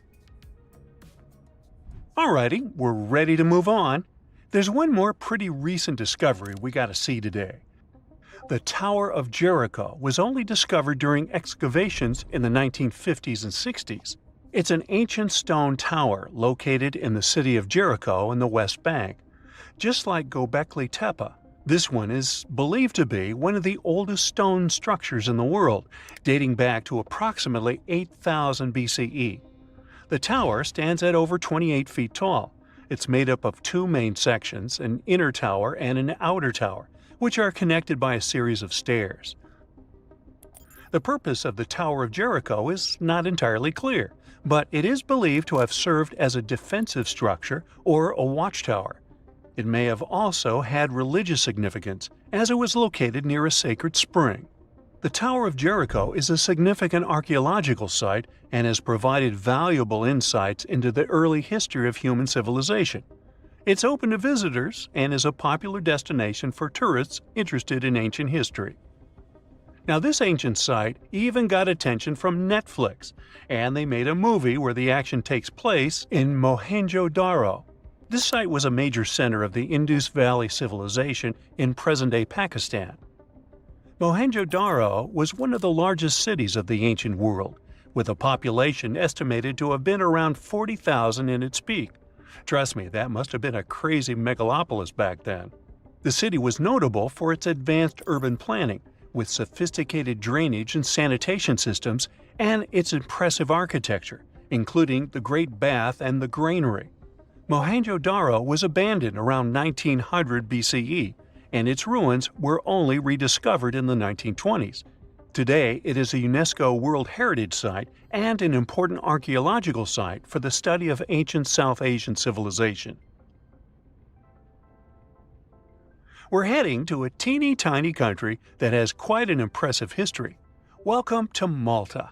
The Tzigantsia Temples are a Neolithic site located on the Mediterranean island of Gozo. They're probably one of the oldest freestanding structures in the world, dating back to around 3600 to 3200 BCE. The temples consist of 2 megalithic structures, each with multiple rooms and altars.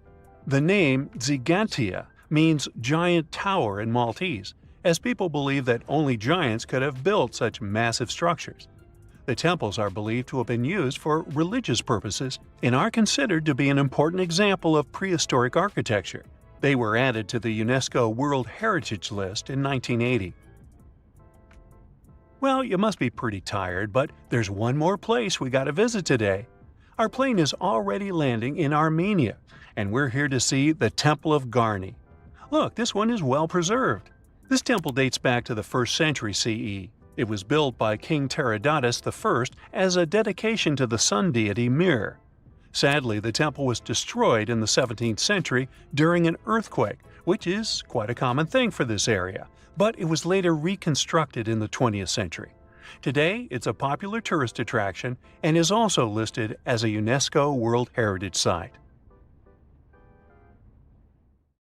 Phantasmagory is said to be the first animated film ever. It was made in 1908, and it's one of the earliest examples of hand-drawn animation. But did you know that ancient people entertained children with cartoons about 2.6 million years ago? A new study reveals that ancient people were the ones who first made pictures look animated. How? They carved pictures of animals on stones and placed them around fires. When the light starts bouncing around, those ancient animals just can't help but shake it and shimmy. The prehistoric carvings come to life in the flickering firelight, with those animals jumping in and out of focus like they're ready to party. Imagine how fun it would have been for prehistoric families to sit around a fire and create these animated carvings. It turns out that even some of the ancient wall paintings and carvings found in caves were inspired by their appearance in the moving light and shadows of flames. So, basically, these old-timey carvings were made to come to life when firelight hit them. And now researchers made a movie showing that cool effect on a 3D model of some horse engravings. The study says our brains are wired to see moving things in changing light, which is why these carvings probably mattered to our ancestors. In other words, cave people were like, hey, let's carve some cool stuff on this rock, and when we light a fire, it'll look like it's moving. And now these scientists were like, that's awesome! Let's make a movie to show this, everyone! Andy Needham and his teammates used modern scanning and virtual reality tech to study 50 flat carved rocks called plaquettes made of limestone. These rocks were found in southern France back in the 1800s and now sit in a museum in London. They are covered in 77 realistic carvings of all sorts of animals, like horses, reindeer, and chamois. Apparently, Homo sapiens, with a lot of time on their hands, made these engravings a whopping 12,000 to 16,000 years ago. Needham realized that many of these carved rocks were harmed by fire, some covered in white ash, others dried or fractured because of heat. Upon closer examination, he discovered pink bands of discoloration resulting from iron deposits in the stone. What's more interesting is that the animal engravings were often superimposed on top of each other, sometimes even melded together or fitted around each other like some kind of prehistoric animal jigsaw puzzle. Rather than tossing out the old and starting anew, the ancient artists took animal body parts to create new hybrids. For instance, one of the rocks depicts both a horse and a wild cattle-like creature known as a bovid. In this masterpiece of prehistoric art, the horse's abdomen and neck become the back and neck of the bovid, while the horse's head forms the bovid's ear. What a creative way of recycling. Researchers believe that the prehistoric rocks from Montestric were used as primetime entertainment for our ancestors. More than one person carved the animals. People from different levels of skills showed their artistic glory, and it was a group effort. The fact that these rocks were found together also suggests that this was a community activity. So it's like families were all gathered around the TV, carving rocks and cheering on their favorite carved animals. Who needs Netflix when you have Paleolithic TV? The engravings on these rocks and the signs they were exposed to heat suggest they were created to look like they were moving. Sometimes you see different animals in different poses, so one would come to life, and then another, and then a different one. It's like a Stone Age version of Disney. Similar techniques might have influenced some of the ancient cave paintings, such as those at the breathtaking Chauvet Cave in southeastern France. The animal portraits there are also overlaid on each other, and some look like they were heated by fires underneath them, which means that our prehistoric ancestors might have been the first animators in the world. Alright, since we talked about young people's favorite pastime activity, shall we take a trip back in time to discover the world's oldest toys? One of the most ancient toys discovered was a simple ball made from clay and found in the ruins of ancient Mesopotamia. It might seem like a simple toy, but our ancestors were playing with them as far back as 3000 BC. But back then, they didn't have fancy video games or elaborate board games, so a ball was the pinnacle of entertainment. But the Mesopotamians weren't the only ones having fun. In ancient Greece, children played with dolls made of clay. In Egypt, kids had toys shaped like animals, but they also had dolls made from materials like clay, papyrus, and ivory. But the most impressive thing about these dolls? They had movable limbs. That's right, our ancient ancestors were playing with articulated dolls before it was cool. But it's not all fun and games. Toys also had a practical purpose back in the day. In fact, many of the toys discovered by archaeologists were actually used to teach children important skills. For example, Egyptian children played with dolls that were shaped like doctors, which helped them learn about medicine and healthcare. And let's not forget about the toys that were used to train future warriors. In ancient China, kids played with toy horses and chariots, which helped them prepare for a life of battle. Talk about getting a head start on your career. Moving on to primitive board games, which have been around for over 5,000 years. The oldest board game is called Senet, and was discovered in ancient Egyptian tombs. It's a bit like a cross between chess and backgammon, and it was so popular that it was played for over 2,000 years. Now that's a game with staying power. But let's not forget about toys for the little ones. Archaeologists have found ancient rattles and whistles that were used to entertain even younger members of their families. And if you thought your kid's toy collection was impressive, just wait until you hear about the ancient Egyptian princess who had over 100 wooden toys in her chamber. But perhaps the most surprising toy of all was the yo-yo. That's right. The yo-yo has been around for over 2,000 years. It was first invented in ancient Greece and was often used in battle, believe it or not. But eventually people realized that it was much more fun to just play with it and do tricks. Marbles are also around as a toy that has been entertaining kids, and some adults, for thousands of years. Archaeologists have found evidence of marble dating back to around 5,000 years ago in the Indus Valley civilization. Back in those days, marbles were made from all sorts of things. Want to take a wild guess? Okay, I'll tell you. Fruit pits and small pieces of smoothed stone. That's right, those ancient kids were getting creative with their playthings. Some artisans even went the extra mile and crafted marbles from clay. Let's head back to ancient Egyptians and their adorable miniature boats made from ivory, wood, and clay. These miniatures may be acknowledged as toys, but they were also meant to represent crossing over to the other side. Viking kids had similar types of items too. A wooden toy boat over 1,000 years old was found on a farmstead near the coast of Norway. This toy looked like a real boat, and it would have been the ultimate cool thing. Just like how kids today go nuts over race cars and drones. You can imagine little ones back then showing off their toy boats to their friends. Many of these toys are still pretty fun to play with today. There are many others left aside, like toy soldiers and spinning tops. Do you want to know more about ancient toys or gadgets from the early days of cinema?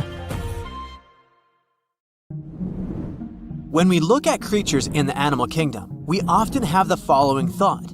If they have similar traits, they must be related somehow. Zebras, horses, and camels must have some common ancestor. Same goes for dogs and jackals. Somewhere back in their lineage, they must have some common great-great-great-grand wolf, right? Well, the way evolution works in nature is way more complex. Take, for instance, convergent evolution, which is when different creatures evolve independently from each other, but end up having similar traits. We only need to look at sharks and dolphins to see how this works. At first glance, they look very similar, aquatic creatures with some species having roughly the same size. But turns out they're mostly unrelated. Sharks are fish. They reproduce by laying eggs and evolved to have the ability to sniff out blood in the water to feed themselves. Dolphins, on the other hand, are mammals. They're friendly and have a way more interesting social life. Take bottlenose dolphins, which have their own special whistles that they use similar to how humans use their names. Not only do they develop this type of whistle to introduce themselves to other dolphins, but they can also learn such names so they can better communicate with each other. Sure, sharks and dolphins did have a common ancestor, but this one lived in the sea almost 300 million years ago. It's safe to say, dolphins and sharks aren't even cousins these days. Another more shocking example of convergent evolution is that of whales and bats. Most of the creatures we can name on the top of our heads use light and sight to understand the world around them. But there is a specific set of creatures that relies on sound to paint them a picture of their environment. What they do is they emit a sound, which bounces back to them depending on the object it hits. This ability is called echolocation.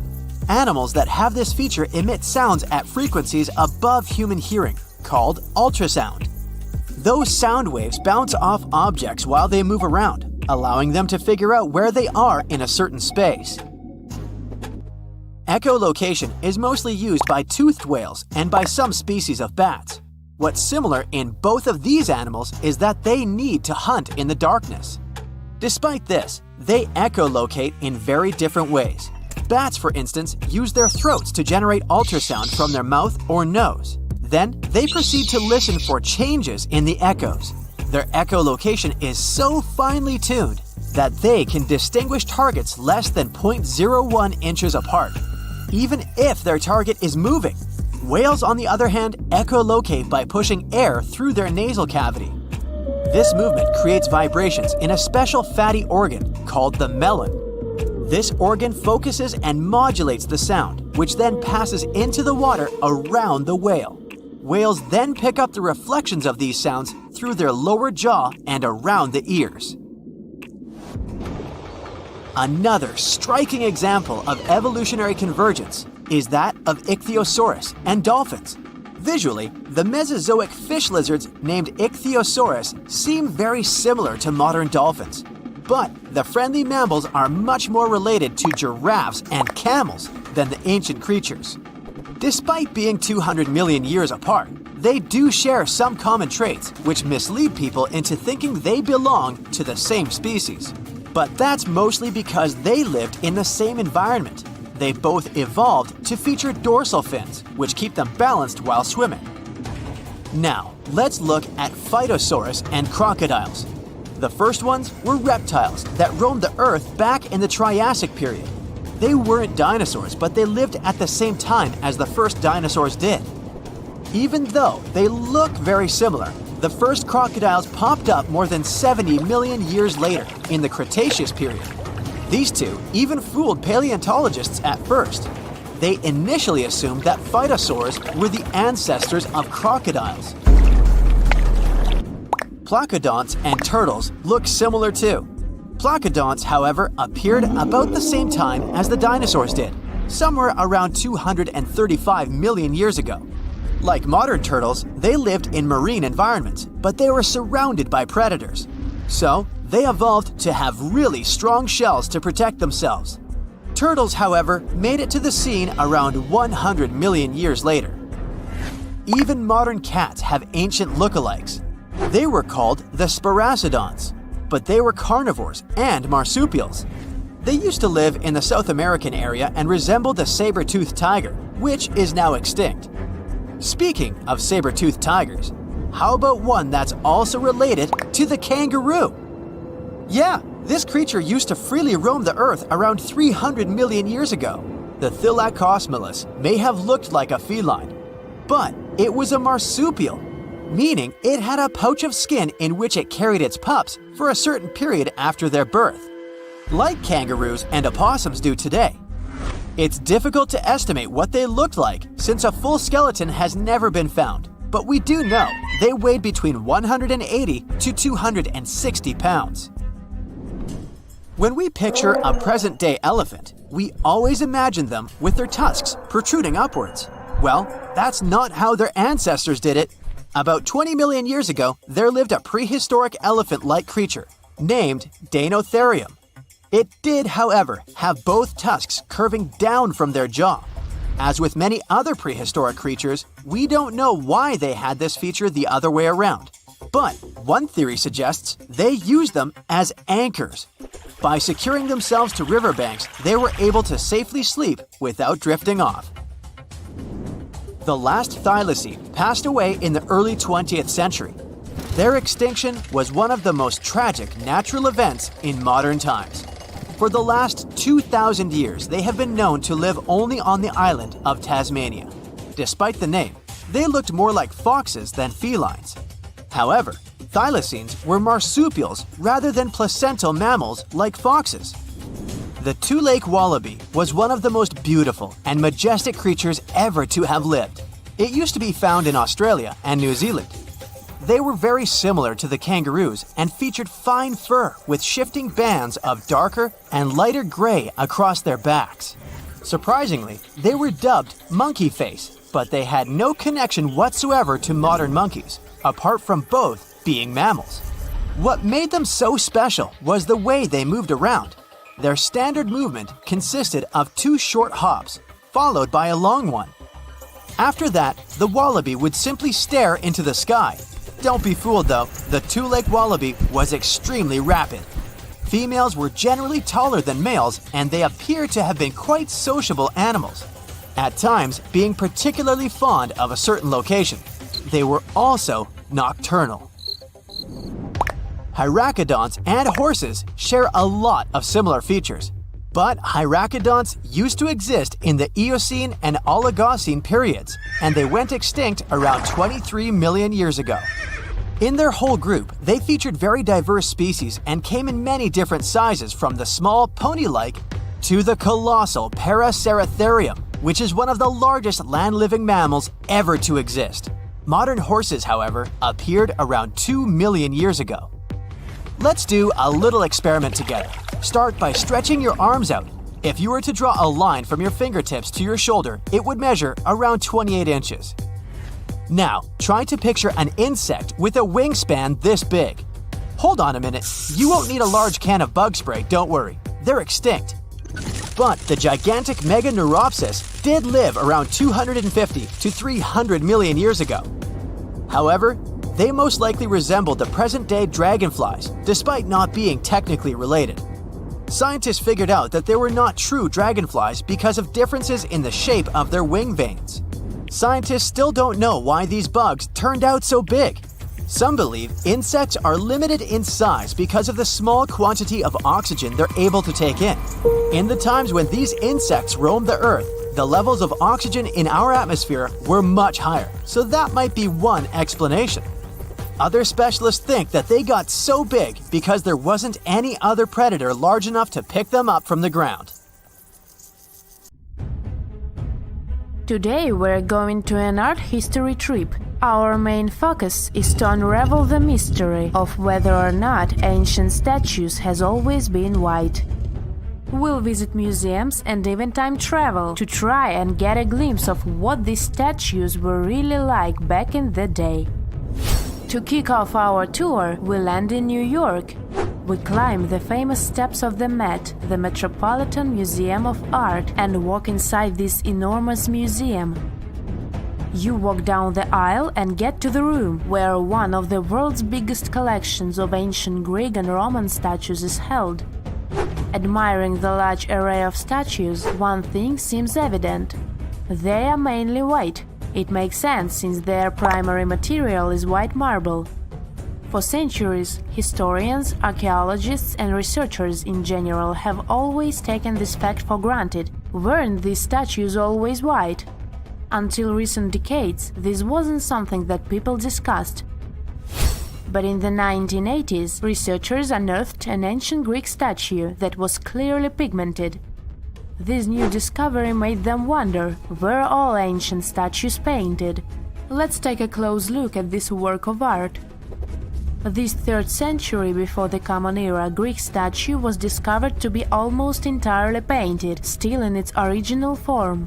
You don't have to look too hard to notice that the statue still carries some of these original pink colors, with some shades of blue and red paint as well. The thing is, this statue is not an exception, it's the norm. As it turns out, ancient civilizations did paint their sculptures with bright and vivid colors, but somewhere along our historic timeline, this information got lost. According to researchers, pigment in sculptures was a way of bringing their representations closer to real life. We live in bright colors, so art might as well reflect that, right? Right! So let's take a few steps back to understand what happened.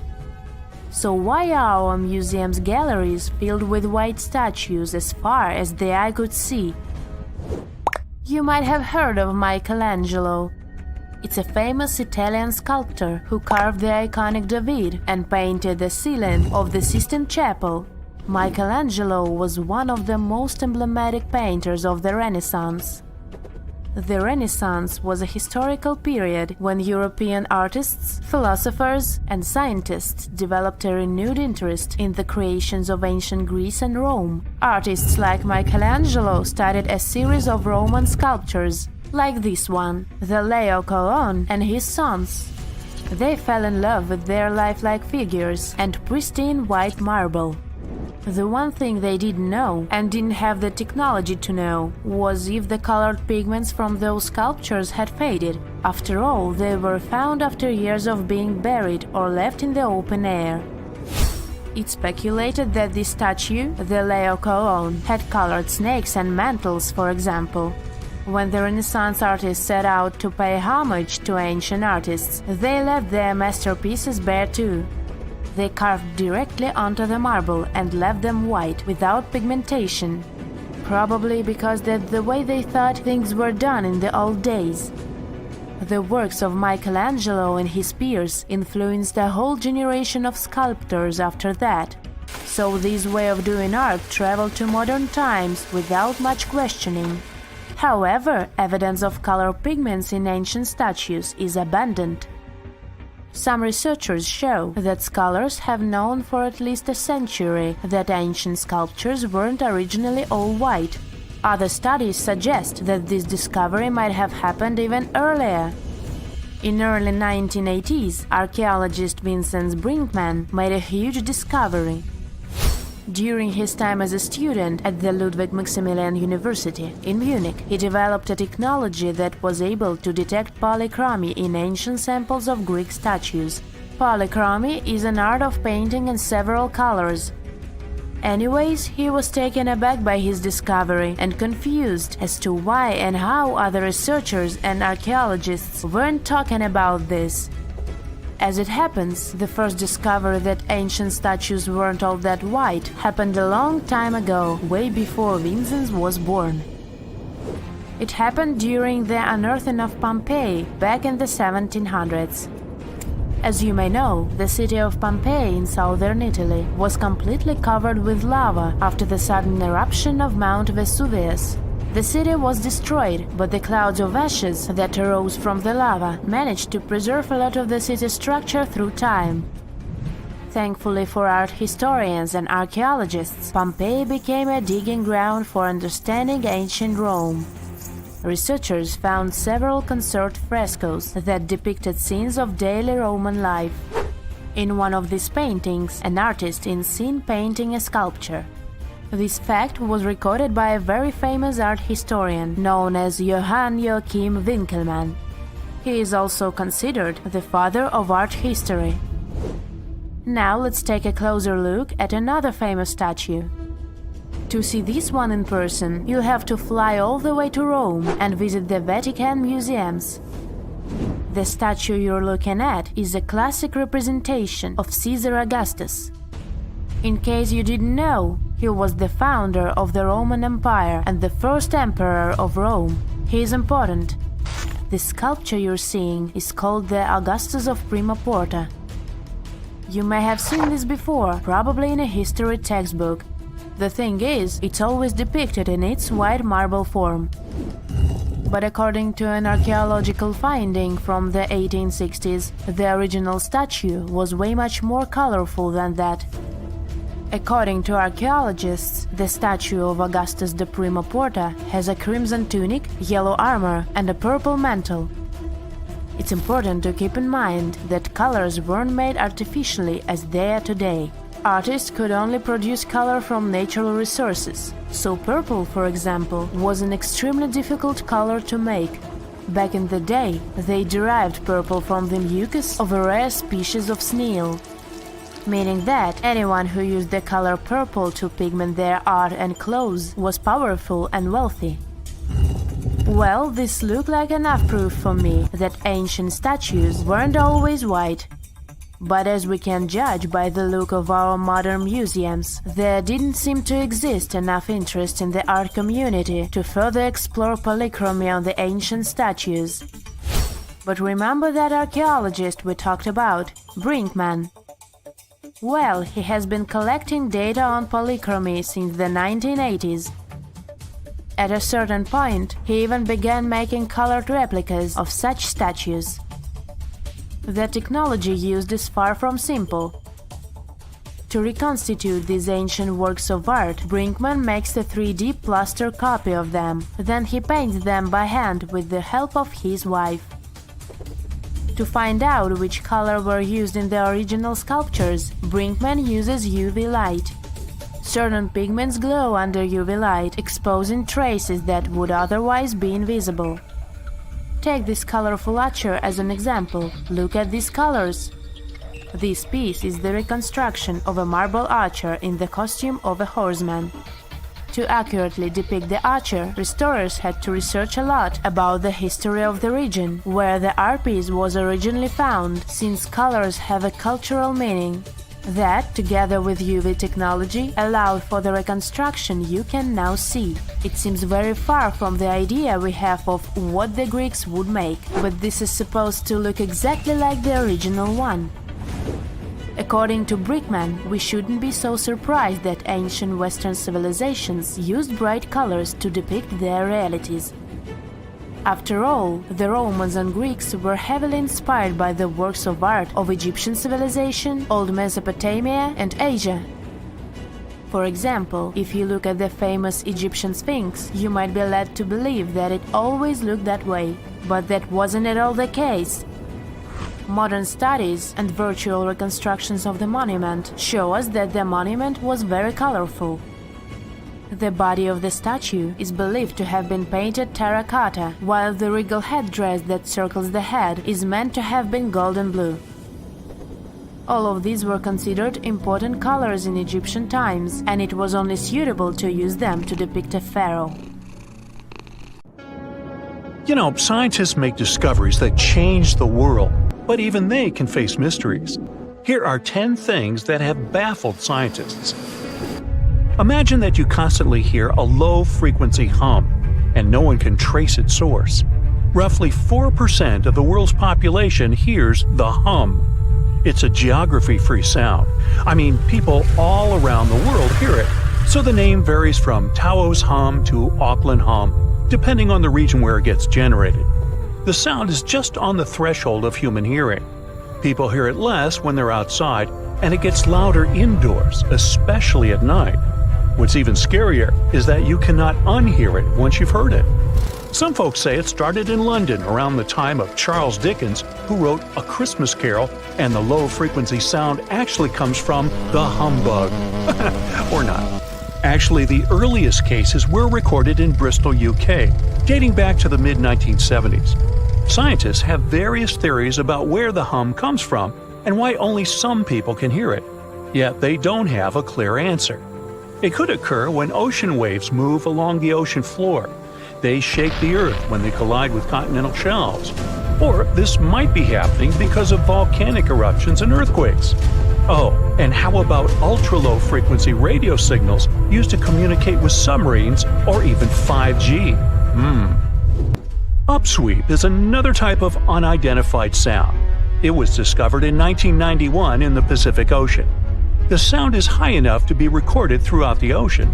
Scientists theorize that the sound could be related to underwater volcanic activity. Interestingly, the volume of the sound has been diminishing compared to its volume when it was first discovered, yet it still can be detected. Plus, it's seasonal. It reaches its highest volume in spring and fall. Is it related to seasonal changes? No one really knows for sure. The next mysterious thing is a cone-shaped monument found in the Sea of Galilee in Israel. This monument was discovered accidentally by sonar scanning in 2003, but the findings were published only in 2013. The monument weighs 60,000 tons. It was once submerged by rising waters. Archaeologists say the monument is enigmatic because they can't figure out where it's from. They don't know what it's connected to or its function. So this big and unusual thing remains a mystery. Now let's move to Göbekli Tepe, Turkey. This place offers you one of the most archaeologically significant sites in the world. Why is it important? Well, it has massive carved stones about 11,000 years old. To put it in perspective, they're 6,000 years older than Stonehenge. Ancient people placed these stones before they began farming or crafting metal tools or pottery. So the existence of this place goes against the chronology of civilization we're familiar with, where people farmed first and built second. Apparently, it wasn't like that. In any case, a good question is, what was the purpose of this site? Was it built to worship some spirits? Yep, archaeologists believe it might be the world's oldest temple. Okay, say this with me. Paleodictyon notusum. Yeah, I know it sounds like a chemical formula. This is a living fossil found deep down on the ocean floor. A creature makes these hexagonal burrows, that for sure. Yet scientists can't identify the artists. Now, what do I mean by living fossil? Well, Paleodictyon notusum is a creature believed to produce a burrow nearly identical to Paleodictyon fossils. Is it a worm-like animal that made them? Scientists don't know. One thing is clear, this isn't some random stuff created by geological forces. Now, speaking of fossils, take a look at this giant one. Its informal name is Godzillius. It was discovered in 2011 by an amateur paleontologist. This is a scientist who studies the history of life on Earth by analyzing fossil records. Anyway, back to Godzillius. It's almost 7 feet in length and 9 feet tall if you were to measure it upright. This fossil is 450 million years old, coming from the time when Cincinnati was underwater. It might be a fossilized algae mat, but some scientists have different opinions. This is a massive tunnel found in South America. The tunnel is at least 8,000 to 10,000 years old. At first, researchers discovered a couple of colossal burrows. They were enormous and neatly constructed. Geologists were amazed, saying they had never seen such structures before. There's no known geologic process to explain their formation. I mean, researchers have known about the burrows since the 1930s, but back then they believed that these tunnels were just some sort of archaeological construction, until they discovered huge claw marks on the walls and ceiling. They reasoned that some extinct species could be the ones to have left these marks. Many geologists strongly believe they've found the burrows of giant ground sloths and armadillos. The structure is the largest known burrow from the Paleolithic age in the Amazon. Yet experts have many questions. How come such a deliberate-looking structure could form naturally? A researcher then discovered another strange cave. This one was hundreds of miles away from the massive tunnel. Fast forward, there are now more than 1,500 burrows from the Paleolithic age found in Brazil. What's even more interesting is that some of these caves are connected to tunnels that sometimes lead to chambers. I'll continue with a natural phenomenon. What if I told you that every year, especially in October, fireballs appear on the Mekong River in Thailand? According to legends, Naga fireballs are a call for Buddha to return to Earth, and river serpents are the ones making these calls. Well, that's a myth, but what does science say about it? Is it related to a flammable gas? There are no clear answers yet. These fireballs appear to rise from the water. They can go as high as almost 990 feet. They're like fireworks, disappearing rapidly. They typically glow with a reddish or orange color. I'll mention some legends too, because why not? They're thrilling. And it would be a shame not to include the one about the lost city of Atlantis. As you may know, the legend says that Atlantis submerged into the ocean around 11,000 years ago. Since then, not just scientists, but also treasure hunters and philosophers have been searching for the lost world. Could Bimini Road be a trace? In 1968, a diver found strange stones off the coast of North Bimini Island in the Bahamas. The stones look human-made. It's like they were evenly spaced out and laid in an orderly row. It baffled scientists, but not for long. Carbon dating analysis of the blocks revealed that geological forces created the road naturally. There weren't any tool marks or signs indicating that the blocks had been stacked or something. The research is continuing, but yeah, scientists generally believe that the rocks were created by erosion. Well, I guess the time of Atlantis hasn't come yet. Okay, picture this. You're wandering on the beach, and you see dozens of octopuses walking past. In 2017, a group of people from Wales witnessed exactly this. Why did these creatures come out of the ocean? No one knows the answer. The group reported that they had seen 20 to 30 octopi crawling on the sand. The people looked for some signs of injury, but found nothing. They said that they had carried the animals back to the ocean. Interestingly, these creatures kept crawling onto the shore when people were asleep. Experts say that it's hard to be sure of the reason that pushed the animals to the beach without conducting a physical examination. They're still speculating about the reason behind this unusual and rare occurrence. Could it be overcrowding? Furthermore, the octopi were well armed. A separate study points out that the more fishers hunt large animals that feed on octopuses, the more the octopus population grows. Maybe that's why these creatures have to go farther to find food or shelter. But without proper research, these are only theories. There's a lot we don't know about space, too. So here's a bonus fact about the yellowish source of life in the solar system. Scientists have discovered a new type of wave inside the sun. These waves move in the opposite direction to the sun's rotation. Plus, they move super fast. So fast that it's beyond our understanding. Researchers have different theories about the function of the waves. If they figure out their role, this could give them additional insight into the processes happening inside the sun. And yes, the octopi were well armed. Everyone loves a good landmark. The Roman Colosseum, the ancient city of Machu Picchu, the Giza pyramids. But have you ever wondered how it once looked? Way back in the days when they were built?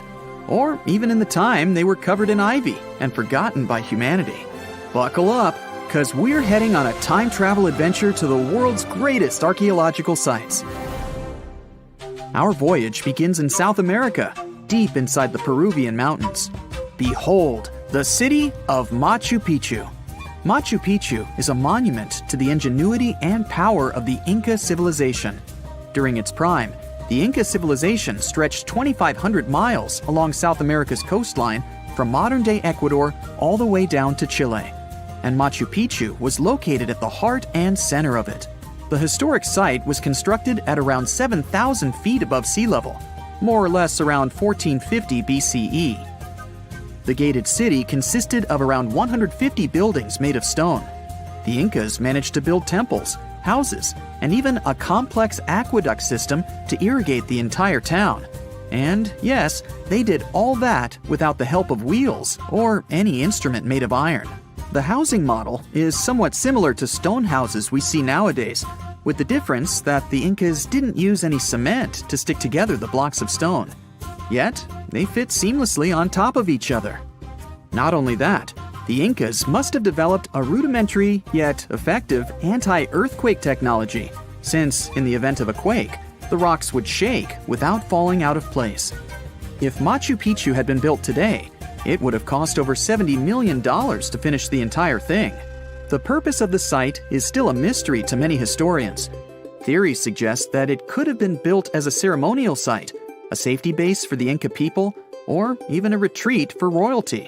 What we know for a fact is that in the 16th century, 100 years after Machu Picchu was built, its population abandoned it, with tree roots taking over the majority of the site and keeping it hidden from humankind for over 4 centuries. It wasn't until the 20th century that the world was reintroduced to Machu Picchu when a Peruvian farmer led Yale University professor Hiram Bingham III to visit the site.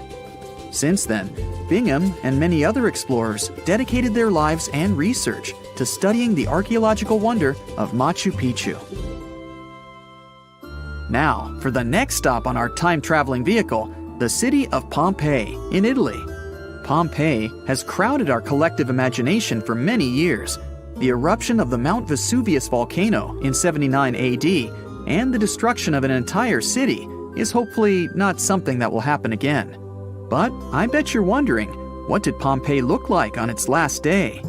It took 18 hours for Pompeii's streets, markets, houses, and forums to be buried under millions of tons of volcanic ash. Thanks to some clever scientists, we discovered that the lava and ashes that covered Pompeii on its very last day actually helped to freeze the city in time. Different from ice, the cloud of ashes did not preserve the city intact, but as the items disintegrated over 2,000 years, they left voids under the earth. Archaeologists found that if they filled these voids with plaster, the shape of the buried city would soon reveal itself. And that's exactly what happened. Of course, it was nothing like the bustling city of 12,000 people that had existed for many years before the fateful eruption. Pompeii was a vibrant and rich municipality. The site's ruins revealed that many areas of Pompeii boasted impressive houses, some with balconies, which was a sign of great wealth at the time. And, believe it or not, even some artwork survived the eruption. Archaeologists found well-preserved frescoes and murals of mythological creatures, all indicating that members of the high society lived there. Ruins show the city even had thermal baths and showers made with luxurious materials. Oh, and apparently, the people of Pompeii had amazing teeth. Yes, archaeologists could see even that tiny level of detail from the plaster molds they recovered from underground. Still in the Italian territory, we find one of the world's biggest tourist attractions, the Roman Colosseum. It was built as an amphitheater during the reign of Emperor Vespasian, around 70 AD. It wasn't until 80 AD that Vespasian's son, Emperor Titus, inaugurated the Colosseum. The monument was something to behold, with 157-foot-tall walls, over 80 entrances, and the capacity to host 87,000 people. All social classes and groups were welcome at the Colosseum, and this partly explains why it flourished for so many centuries. During the decline of the Roman Empire, around the 6th century AD, the Colosseum started being neglected and abandoned. The monument was looted, and some of its columns and stones were used to build infrastructure elsewhere. Only 1/3 of the original Colosseum still remains, and if it's big now, imagine what it once was. Greece was home to one of the world's largest empires.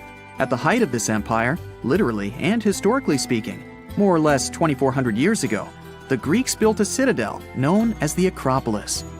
The Acropolis, which is composed of historical buildings, is considered to be one of the biggest landmarks of Western civilization to date. Tourists that visit the capital city of Athens today may be faced with yellowish and broken pillars of the Parthenon standing way up high in one of the city's hills. But way back when it was built, between 447 and 432 BCE, the imposing and majestic Parthenon was purely white, as the entire monument was built with gleaming white marble. The statues inside were made of gold. The Parthenon is a 23,000 square foot temple held up by 69 marble columns. The largest blocks of marble are massive, weighing around 10 tons each.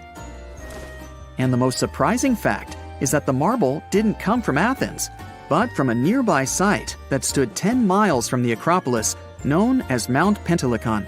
Historians intrigued by where the primary material for building the Acropolis came from found tiny and big blocks of marble all scattered around the floor of Mount Pentelicon. There was also a paved road that the Greeks had built to carry the rocks around.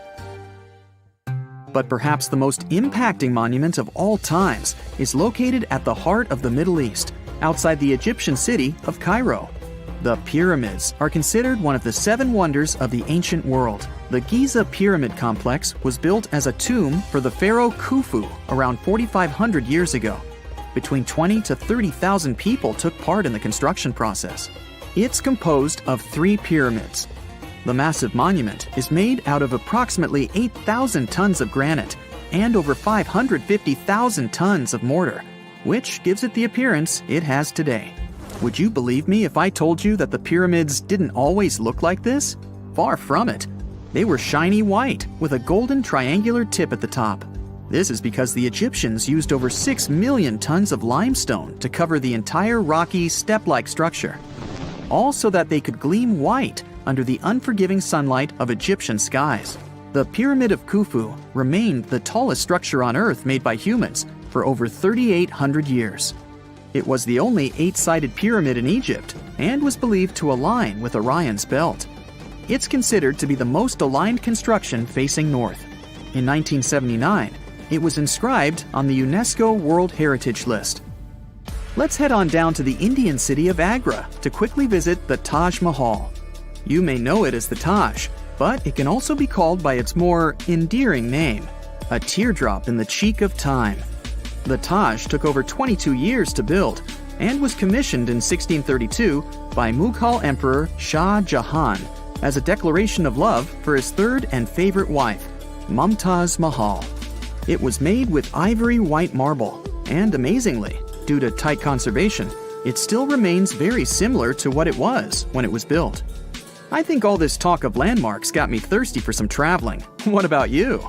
Tell us in the comments below if you've ever visited some of these sites, or which interesting landmarks you'd add to this video. So how come the world is still talking about a statue that only existed for a mere 54 years over 2,000 years ago? What made this impressive ancient construction so remarkable that we're still discussing it? I'm talking about the Colossus of Rhodes, of course. It's considered to be one of the 7 wonders of the ancient world, along with the Great Pyramid of Giza or the Gardens of Babylon. There are a lot of mysteries surrounding this ancient statue, but let's look at some of the facts first, shall we? What we do know is that the local Rhodians decided to start a massive project once a Macedonian siege over their island was over. In other words, it was their way of honoring the higher powers for their victory. Using a lot of material left behind by the Macedonians, they started the construction of the Colossus, which is estimated to have taken about 12 years. Most contemporary descriptions of the sculpture agree that it stood about 105 feet tall. Now, just to compare, that's about the size of the Statue of Liberty today, which is 151 feet tall. It may not seem like a lot. I mean, Lady Liberty is currently ranked as the 52nd tallest statue in the world. The champion here would be the Statue of Unity in India, standing proud at an astonishing 597 feet. But for ancient times, that was quite an accomplishment. But is the similar height the only connection between the Colossus of Rhodes and the Statue of Liberty? Not really. We do know that they both also refer to Lady Liberty as the modern Colossus, since both statues were constructed as a symbol of liberation. There's even a plaque placed inside the pedestal of the New York statue, inscribed with the first verse of the sonnet, "The New Colossus," not like the brazen giant of Greek fame.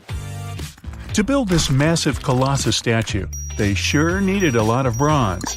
Some ancient records even recount that the construction required 27,000 to 29,000 pounds of bronze. Even for modern times, this is a lot, but back then, they even called it an operation that involved the bronze industry of the entire world. The man tasked with bringing the statue to life was Charles of Lindos, a local Greek sculptor. The whole construction took place from 294 to 282 BCE, but unfortunately, Charles never got to see the end result. We don't know for sure why that happened, but some records claim constructing the Colossus of Rhodes may have led him to complete bankruptcy, since he failed to accurately estimate the cost for the massive statue. Anyway, we still don't know for sure how it was possible to build a statue this big back in those days. They had none of the equipment we have today, like excavators or elevators. Some old records said that they had to invent a completely new, custom method to build it. It all happened on the location, put together piece by piece. They supposedly split the statue into many different sections, and the first one to be constructed was the feet. Once each section was done, huge mounds of earth were placed around it, so they could continue working on the next section above. However, these records were made more than 100 years after the Colossus was finished, so there's little we can say about the accuracy of this information. In all those 12 years, the local Greeks worked around the clock to build the Colossus of Rhodes. They started with a white marble base that they placed at the statue's feet. They then continued with some sort of an iron skeleton, to which they attached the bronze plates. Why did they choose bronze, though? Well, that was more for practical reasons, since bronze is stronger than iron and it can also sustain extreme weather conditions. More so, if you think about it, the statue was located pretty close to the sea, so the air surrounding it would have been pretty salty. That's why they needed to make it out of quite sturdy material. And what about the location? Well, that's something that has been up for debate for a long time. Researchers initially believed that the statue stood with each leg on either side of the Mandrake Harbor, one of many in the city of Rhodes, basically straddling its entrance. As imposing as that may sound, it was likely not the case. First of all, that would have meant the harbor would have to have been closed for the whole duration of the construction, which doesn't seem to match all the other records. More so, after the statue had fallen, it would have probably blocked the entirety of the harbor, which again doesn't seem to be mentioned anywhere. Most recent depictions say that it most likely stood either on the eastern side of the Mandrake Harbor or maybe even further inland. So, what happened to this impressive structure? Is there really nothing left of it to this day? And why did it survive for only 54 years, since it took so long to build and it was so important for locals? Well, as admired and valued as it was to the Greeks, an earthquake took the Colossus of Rhodes away from them. The story goes that because of the movement of the earth beneath it, the statue snapped at its knees and was completely laid on the ground. Nonetheless, the statue still continued to be admired for centuries. The Rhodians refused to rebuild it as they considered it a sign and did not dare intervene with destiny. By the middle of the 7th century, they had taken away what was left of the statue completely. Legend says it took about 900 camels to carry all the bronze away from the location. And what about the looks of the statue? This is also one aspect that is still shrouded in mystery. Even though it was a symbol of the locals' pride in maintaining their independence, they did not use the depiction of the statue for any of the coins they made, even though that was kind of customary. Other art historians do think, however, that the Colossus was similar to other depictions of the same mythological creature, a male figure that had rays of light rising from its head. The position of its hands is also still up for debate. Some say it might have even been holding a torch. We don't know if his hands were pointed straight down or whether the right arm was raised, like in similar representations in Greek mythology. The original might not be here for us to admire anymore, but there are some plans out there to rebuild it. A group of European architects intends to build a 21st century version of the ancient statue. This new construction is planned to stretch 500 feet tall. It should serve as a cultural center combined with a lighthouse. To make sure it won't have the same destiny as its ancient ancestor, these designers intend to use a lot of technology available today. Firstly, they plan to cover the whole exterior of the modern Colossus with solar panels so that the enormous building has enough electricity. They also intend to use modern resources to make sure earthquakes and wind forces won't affect the massive structure yet again.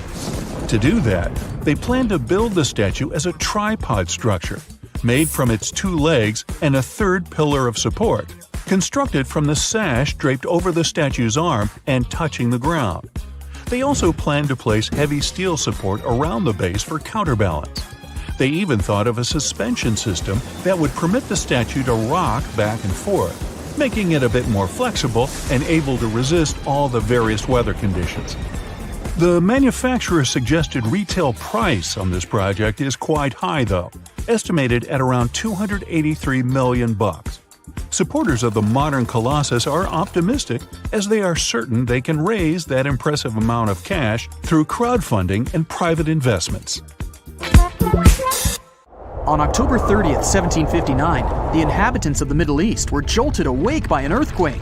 Cracks appeared in the walls of their homes, roofs began to crumble. People ran out of their homes and gathered in open areas, but because of strong shocks, they kept losing their footing and falling. A month later, there was another earthquake, but it turned out to be even stronger. Trees broke, houses collapsed, deep cracks appeared in the ground. The disaster lasted for 2 minutes. Oases, roads, and cities were destroyed.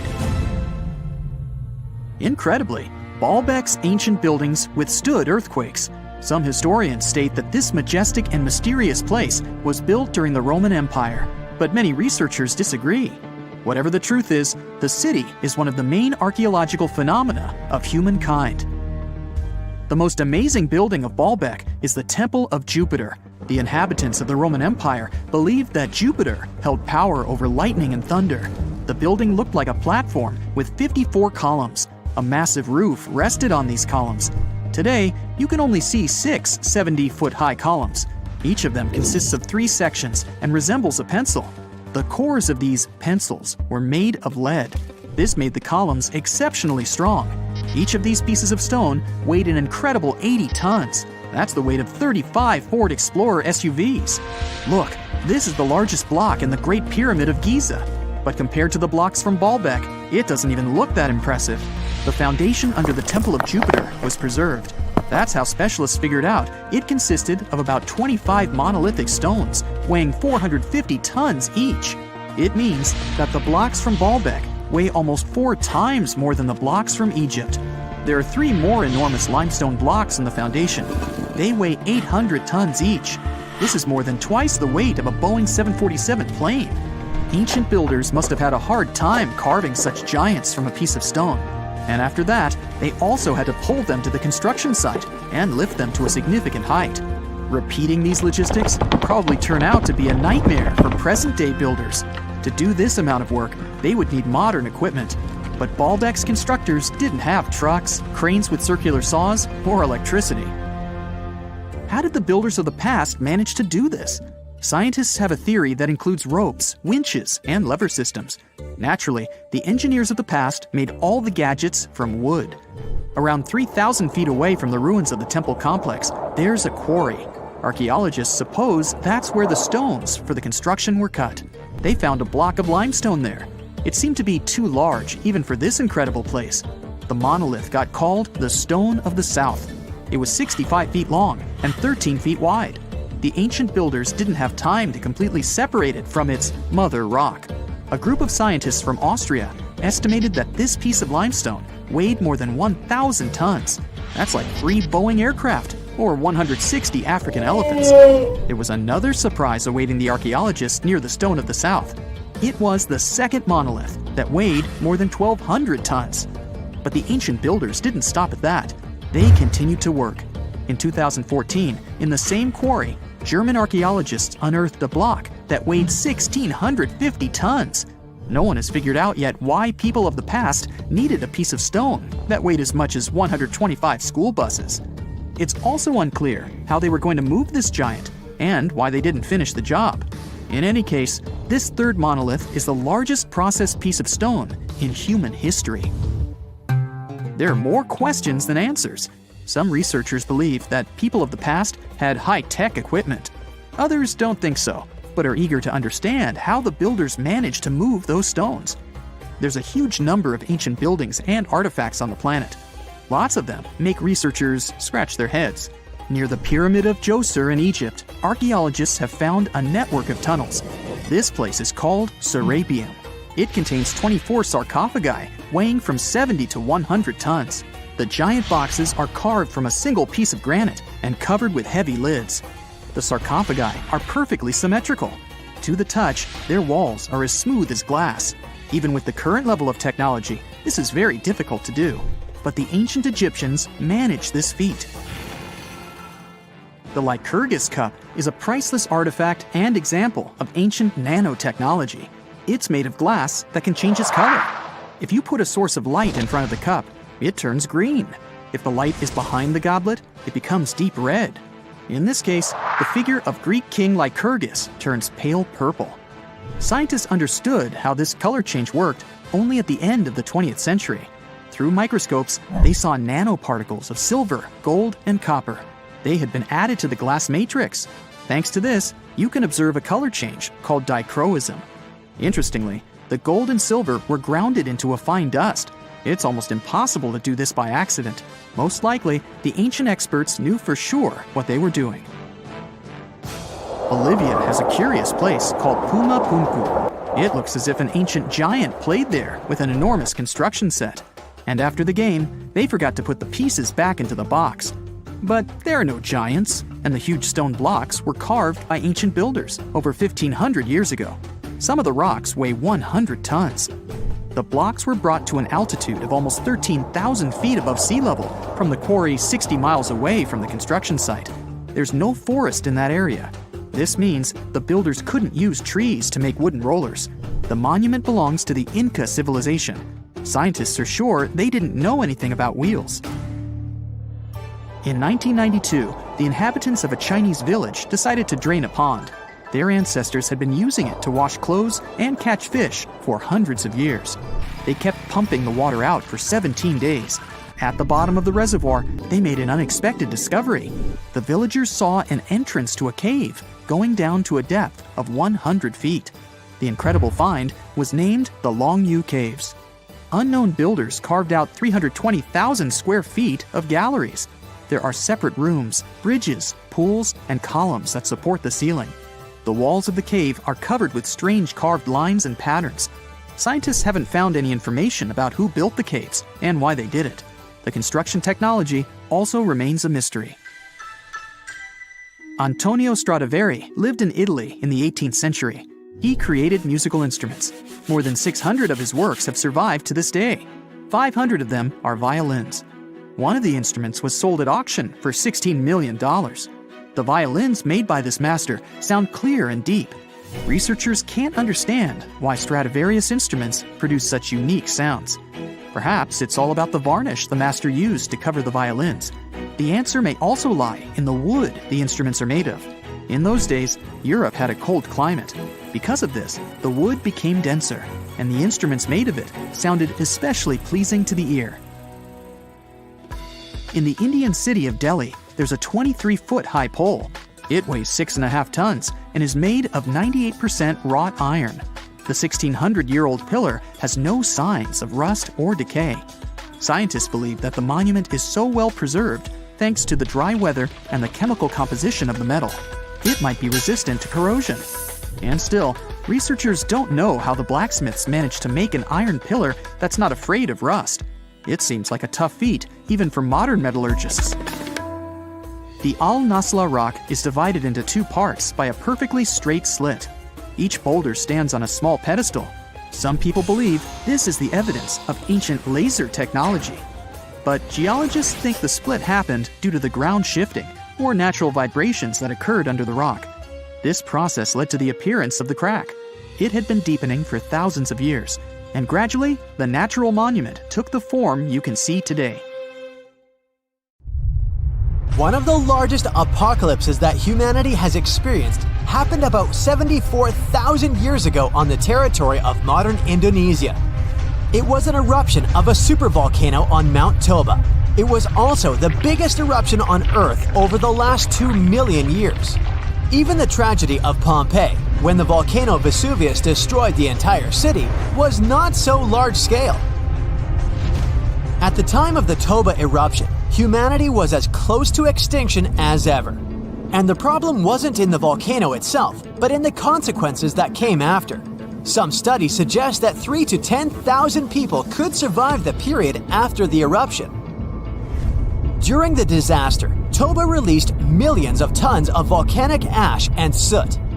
This cloud spread across the sky, blocking the sun in India, Indonesia, and over the Indian Ocean. Some scientists claimed the world had been plunged into volcanic winter for several decades. Take a look out the window in cloudy weather. Do you see how gray clouds cover the sky? But still, clouds let the sunlight pass through.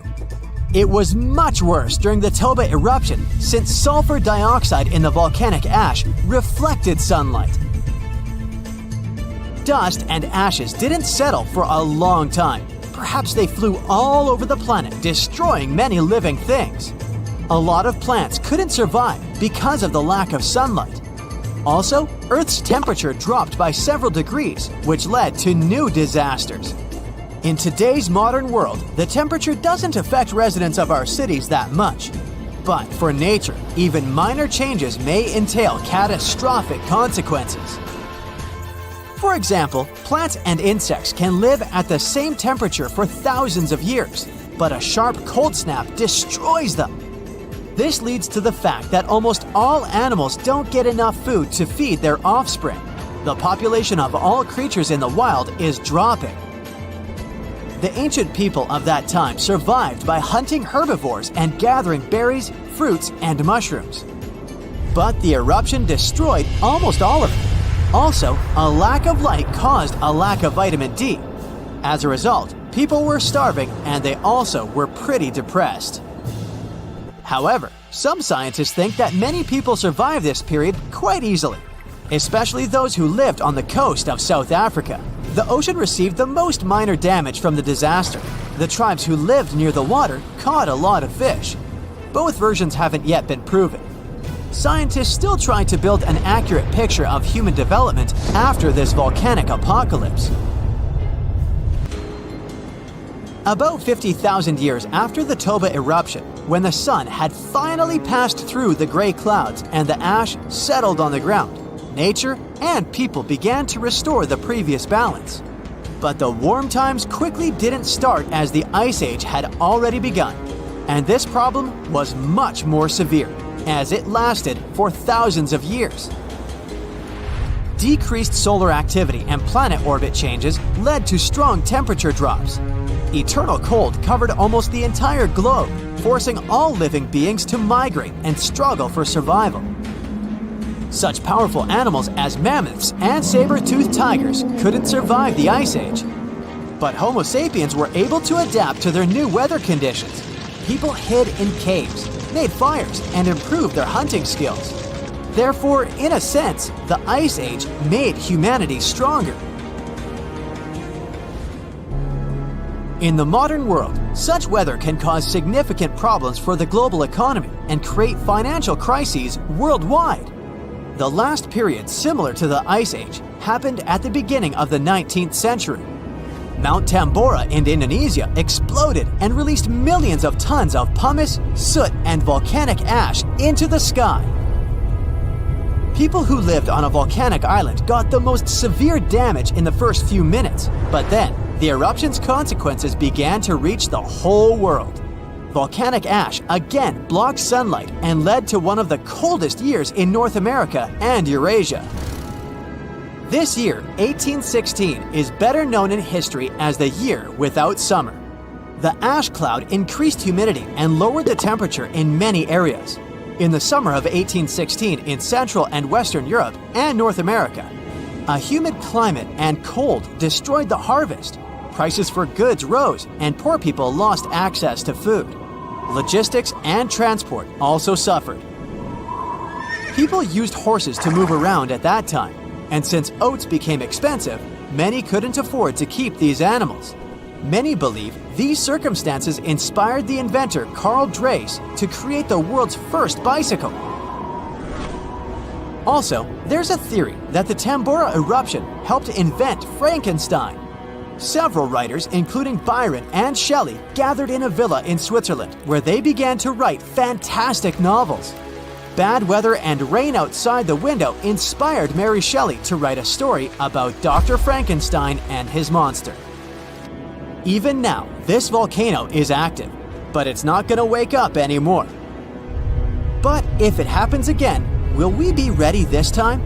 Most likely, there will be fewer consequences since we have technologies, big incubators, and greenhouses where we grow livestock, vegetables, and fruits. Of course, winter will provoke a crisis all year round, but we can easily survive it. In the 1930s, another disaster occurred, but this time it was caused not only by nature, but also by people. At that time, many countries were heavily dependent on crops. Vast territories were sown with them. People were engaged in excessive farming. Therefore, when a severe drought began, the soil was quickly depleted. The ground ran out of nutrients necessary for the growth of wheat and corn. This led to the fact that the top layer of soil was turned into tiny dust. Then, west-easterly winds hit such states as Colorado, Nebraska, Texas, and Oklahoma. They rose the dust into the air and formed thick clouds. This period is considered the most challenging time of the Great Depression. It's the Dust Bowl. It lasted 8 years and forced many people to leave their homes and move to other states. Dust storms got so strong that they blocked the sun in Washington, D.C. Whole cities were covered with rain from sand, which caused problems with breathing. Even the captains of ships sailing in the Atlantic Ocean reported polluted air. Powerful earthquakes, supervolcano eruptions, floods, Fires and hurricanes swept whole species of animals off the planet. But a human has always survived in the most challenging conditions, so don't worry about the next global catastrophe. People will handle it. We hope so. But what if some global catastrophe happens? For example, a huge meteorite falls or the atmosphere gets poisoned. In this case, it'd be best to find a remote island or fly to the moon. The main thing is to have the opportunity to return. After all, sooner or later, the apocalypse ends and Earth will be as good as new. Probably. Another option is to live in an underground bunker with large reserves of food and oxygen. About 8 billion people are living in the world. For humanity to prosper again after the apocalypse and restore its population, 1 to 500 people will be enough. There have been cases in world history when small tribes numbering a few hundred people have lived for centuries and even millennia. However, to do this, you'd have to leave megacities. Big towns only import food. They're heavily dependent on farm fields and crops. During some global catastrophe, no one would give food to the cities. Hunger would lead to complete chaos. To live well, people would need to escape from their towns and repeat the practice of those who lived in the early Neolithic period. It was about 12,000 years ago, just after the end of the last ice age. People at that time lived separately in small villages. The population of each of them was from a couple of hundred to 1,000 people. They lived independently, provided food, and made big families. In fact, it's not such a bad option after the apocalypse to grow vegetables on a small farm, eat healthy food, and enjoy nature. We're in Siberia. It's so cold here that freezing gusts of wind are burning your face. All that white snow seems to be blinding you. This place resembles Antarctica because of the permafrost. Recently, a group of scientists researched one of the local rivers. With the help of a drilling rig, they extracted several samples of frozen soil. The scientists were shocked to find living creatures inside the ice. Later in the laboratory, they realized that the creatures were microscopic multicelled organisms known as bdelloid rotifers. These creatures looked like little worms. Scientists knew that these worms could live in frozen conditions for up to 10 years. But the age of the rotifers found in the ice was about 24,000 years. And after defrosting, they began to reproduce, as if they had been sleeping for several hours, not thousands of years.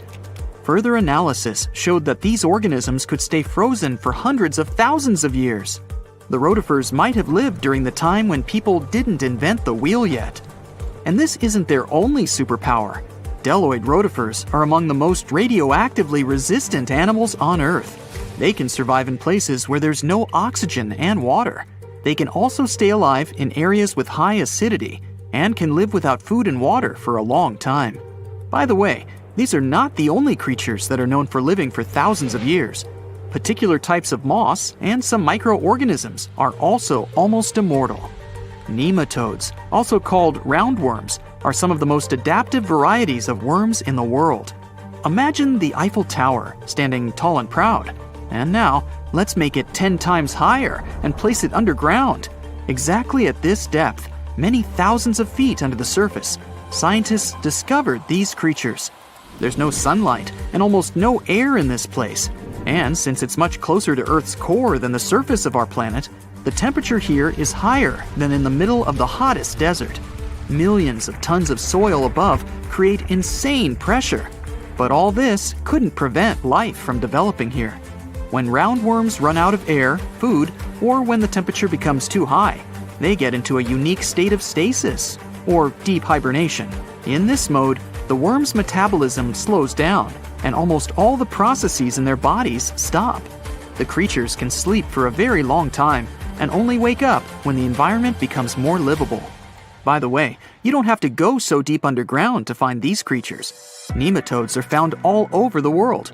They can live in hot springs, deserts, high in the mountains, among the harsh ices of Antarctica, or inside animals and humans. Our next invulnerable creatures are tardigrades, also known as water bears. These are microscopic, 8-legged invertebrates closely related to arthropods. It's impossible to see them with the unaided eye. But a conventional microscope will allow you to see tardigrades in detail. They look like minuscule bears. They're called water bears because they need a thin layer of water around their bodies at all times. It's necessary to prevent dehydration. Tardigrades have been found in all kinds of environments, from ocean depths to sand dunes. They're incredibly robust thanks to their unique organism structure. Yeah, they look soft, but their body is covered with a tough cuticle. This coating resembles the exoskeletons of grasshoppers, mantises, and many other insects. Water bears shed their old layer of the cuticle when they need to grow. Each of their 8 legs has 4 to 6 claws, which helps them cling to any surface. The bears can survive at a temperature that's almost 3 times as cold as the temperature in the ice of Antarctica. Heat doesn't harm them either. They have been proved to survive at the temperature that makes water boil. Also, water bears are not afraid of radiation and high pressure. In the depths of the ocean, pressure can destroy alloys of the strongest metals, but these creatures can withstand pressures 6 times greater. But the coolest thing is that they can live in the vacuum of space. Our planet has a magnetic field. This is a shield that protects us from solar radiation. Tardigrades don't need this protection. They can go into near-Earth orbit and come back unharmed, all thanks to a protein protecting their DNA from ionizing radiation. Like other immortal organisms, water bears can fall into a state of cryptobiosis. Tardigrades pull their head and legs inside their bodies and fall asleep. If the surrounding conditions suggest freezing, drying out, or experiencing a lack of oxygen, they will remain in this barrel form until the situation improves. So those are microscopic organisms and microbes that can only be seen through a microscope. But how about something bigger? Meet ironclad beetles. They live in the southwestern US and Mexico. These insects can not survive high temperatures, live without oxygen, or in conditions of increased radiation. But their shells are so tough that they can only be pierced with a drill or hammer. Their durable exoskeletons are made of a special substance, chitin. It can also be found in the armor of crabs or shrimp. And still, the chitin of the ironclad beetle is so durable that it allows this creature to withstand the impact of a car moving at high speed. In times of danger, they can hide their whiskers and strong legs in special recesses in their shell. Other animals can't bite through the armor, so they spit the beetle out and leave to look for lunch somewhere else. As soon as the danger disappears, the bug stretches out its legs again and goes about its business. Also, the armor saves the beetles from dehydration, which is very useful in hot areas of Mexico and the southwestern US. Inside the exoskeleton, they can store moisture. In other words, these bugs can absorb water whenever they find it and transport this liquid inside themselves. The next creatures are incredibly fragile, but they know how to survive in places where almost no other animals can live. We're going to the southeast of Romania, near the Black Sea. Here, on a desolate wide plain, you can notice a pit. This is a mine leading deep underground. The air on the surface of our planet usually contains around 20% oxygen, but in the mine, it's only 10%. Inside the cave, the air also has an increased content of hydrogen sulfide and carbon dioxide. People can't breathe there without an oxygen tank. We can probably say that the water and air there are poisoned. Almost no animals would be able to survive here. Still, 48 species of living organisms have been found in this cave. 33 of them are newly discovered species. And they aren't the only microbes or bacteria that can't be seen without a microscope. Something bigger lives here. Strange white snails crawl over the walls of the mines. Transparent shrimp and a bunch of unknown kind of leeches swim in the water. White centipedes with huge whiskers and creepy white spiders run on the ground. And they all have been growing here for almost 5 million years. You might notice a water scorpion and another unidentified species of this animal. It doesn't look like its relatives living in hot sands or tropical forests. No living creature here looks ordinary at all. All animals are either white or transparent. They have no eyes, but are equipped with long paws and antennae whiskers that help them navigate in this dark space. The deeper you go into the cave, the less oxygen the air contains. But the number of living organisms is increasing. The air is filled with methane and carbon dioxide. All the inhabitants of this cave have never seen the light of the sun and have never gone out of the darkness. It seems impossible to survive in such conditions where plants don't produce oxygen. The answer to the question of their survival is hidden in a small lake. The surface of the water is covered with strange foam. If you look closely, you can see that this white substance is alive. It resembles soft, wet paper that is easy to tear. The thing is billions of living organisms, bacteria called autotrophs. There's much more carbon dioxide in the cave than there is outside, and these bacteria, like plants, absorb it.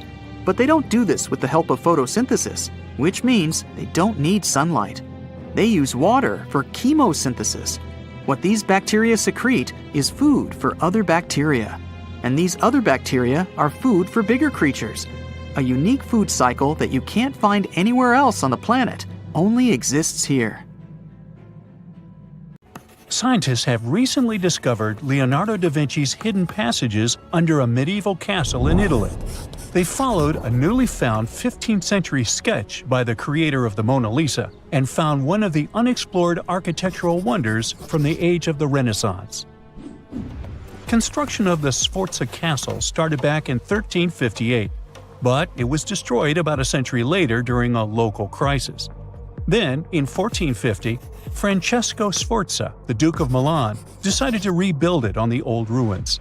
After he passed away, his son Ludovico took over and kept improving the castle. He brought in some of the best artists of the time, including Leonardo da Vinci, to decorate its walls. We can still see Leonardo's frescoes today in the Room of Wooden Boards. While he was working at the castle, da Vinci also recorded some historical underground passages hidden beneath the outer wall. The drawing, dated between 1487 and 1490, was found at the Institut de France in Paris. The sketch is highly precise, and it proves that Leonardo was really interested in fortification design and was great at documenting existing structures. Historical records show that Ludovico ordered the building of an underground passageway that led straight to a basilica, where his wife was buried. Ludovico married Beatrice in 1491, and they had a happy but tragically short marriage, as Beatrice passed away while giving birth in 1497. The Duke locked himself away for weeks, grew a beard, and wore only black clothes while he was mourning his beloved wife. The secret tunnel may have stretched over a half a mile and would let Ludovico visit her grave in private. It could have served as an escape route if the castle was ever under siege. The existence of the tunnels remained one of the mysteries of the Renaissance for years, as no one knew for sure they were there. But now, scientists finally uncovered the secret history. They used a combination of ground-penetrating radar and laser scanning to build up an accurate 3D model of all the structures under the castle. They found the tunnels da Vinci alluded to in his drawings, and it looks like they may have only been a small part of a whole system of historical underground passages. The goal is to create a complete digital twin of the castle that will not only show all the preserved constructions, but also the ancient ones that are no longer visible. They also plan to add augmented reality to the virtual paths to let visitors discover Leonardo da Vinci's hidden passages. Now, we don't know if the genius actually took part in constructing the hidden passages that scientists recently discovered, but we do know about some other Leonardo da Vinci inventions. He created the first satellite-like map in 1502, long before photography or satellites were even a concept. A famous figure in Italy, Cesare Borgia, invited Leonardo to a small town called Imola, near Bologna, to create a highly detailed map for him. Back then, maps were not very precise, as no one had figured out how to show exact distances on a smaller scale. Instead, people spent a lot of time decorating them with dragons, roses, fancy castles, mountain ranges, flowers, and other artistic details. These maps look more like beautiful paintings meant to be displayed, rather than practical tools for navigation. But Cesare Borgia wanted something truly functional, and Leonardo managed to create something revolutionary in the field of cartography. If you compare satellite images of Imola today with Leonardo's map, the similarities are striking. He captured every alley, curve of the streets, roadways, and even the exact sizes of the buildings. And he did it all by hand, using just a pencil, ruler, compass, and several of his own clever inventions. To gather all the necessary data, The genius walked through the streets for weeks using a large wheel that spun as he moved, recording the distance with a cable. Using the magnetic compass, he determined precise directions. He also developed a tool called the boussole, which measured angles inside a circle. With this, he could track the exact turns of each street and the size of the intersections. He figured out the distances between houses and major roads. Then, back at home, he used his notes and calculations to draw the map to scale with incredible precision. In his work, Da Vinci also used a technique developed by Florentine humanist Leon Battista Alberti. He created a mapping method where you could place an entire city inside a circle using polar coordinates. At the center of the city, 8 straight lines met, representing the main directions of a compass. Leonardo used this system to divide the town into 8 sections. He didn't overlook even the smallest buildings, which made his map one of the most advanced of its time. The Italian genius had a big dream to build a machine that could let people fly. He studied how birds, bats, and kites move through the air and designed a special flying machine. He believed that if he could copy their movements, humans might be able to soar like them. Da Vinci's design looked a lot like a bat, with 2 large pointed wings that stretched over 33 feet wide. He planned to build the frame from lightweight pine wood and cover it with raw silk to make it strong but not too heavy. The person flying it would lie on their stomach on a wooden board in the center. To make the wings flap, the pilot had to pedal a crank with their feet, which was connected to a system of rods and pulleys. There was also a hand crank for extra power and even a headpiece to help steer. As the person moved their hands and feet, the wings would flap and twist, just like a bird's. But there was one big problem. Humans aren't strong enough to make the machine lift off the ground. Even though it might have worked once in the air, there was no way for a person to get it flying on their own.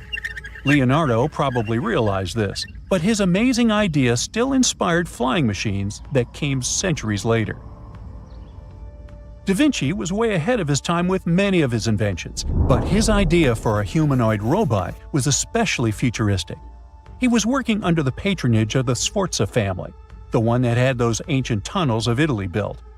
The genius designed a mechanical knight that could move its arms, turn its neck, and even open and close its mouth. Da Vinci had good knowledge of anatomy and the mechanics of body movements that helped him. His unusual creation used an external system of cables. A hand crank set it in motion, and there was also an internal gear-driven mechanism. About 450 years later, Da Vinci's detailed sketches of the robotic knight were rediscovered in the 1950s. Several researchers tried to recreate the robot from those sketches. In 2002, a roboticist who developed systems for NASA and Lockheed Martin took inspiration from the old notes and built a functioning model of Da Vinci's robotic knight. Another design Leonardo created for Duke Sforza was a special kind of bridge that could be taken apart and carried easily. It was made for defense forces who needed to cross rivers or moats while traveling. This bridge would swing across the water and land on the other side. It had wheels and used a rope and pulley system, so it could be set up quickly and packed away just as fast. To keep it steady, it even had a special weight to help balance it. Leonardo wrote in his notes that the bridge was light yet strong, and he designed several bridges like this for the Duke. One of his other designs was a bridge that could be built very quickly, and the defense forces would move across multiple rivers. As scientists continue to study Leonardo da Vinci's hidden passages, they reveal new chapters in human history. Who knows what other unexplored architectural structures they will find? So looky here, scientists discovered ancient artifacts near King Tut's tomb. Turns out, his VIP final resting place looks more like a public graveyard with about a dozen wooden coffins that's been there for around 3,600 years. Now, okay, I might have exaggerated a tad. The 11 tombs weren't exactly right next to King Tut, but they were close, near the same city of Luxor. New findings in Egyptian tombs can help us piece together what life was like in ancient Egypt. And guess what? Ancient Egyptians seem to have been remarkably like us, modern humans. Say, the women have always loved jewelry, and archaeologists retrieved a beautifully made necklace with 30 amethyst beads and 2 agate beads, plus a hippo head amulet. Bet it was all the rage back then. Researchers also discovered 2 copper mirrors. One had a handle shaped like a lotus, and the other was decorated with Hathor, the ancient Egyptian deity of the sky, women, fertility, and love. These recent excavations near Tutankhamun's burial site led to another jaw-dropping revelation. For the first time in thousands of years, fragments of Queen Hatshepsut's Valley Temple were uncovered. This fearless woman was thought to be the second female pharaoh, who ruled with both courage and wisdom, leaving a legacy as solid as the stones themselves. Her temple, hidden for ages, opens a window into a time filled with power, intrigue, and spiritual devotion. Archaeologists found over 1,000 beautifully decorated stone blocks on the outskirts of Hatshepsut's funerary temple. There were a very few women who managed to take the throne in ancient Egypt. Another tomb was found nearby, and it belonged to the overseer of Queen Teti Sheri's palace, whose name was Jehuti-Mez. Queen Hatshepsut seems to have even more tombs, aces up her sleeve. These tombs were carved into the rock instead of being built as pyramids, showing a unique ancient perspective on how to protect the soul in the afterlife. Experts managed to retrieve some cool ancient pieces from the site.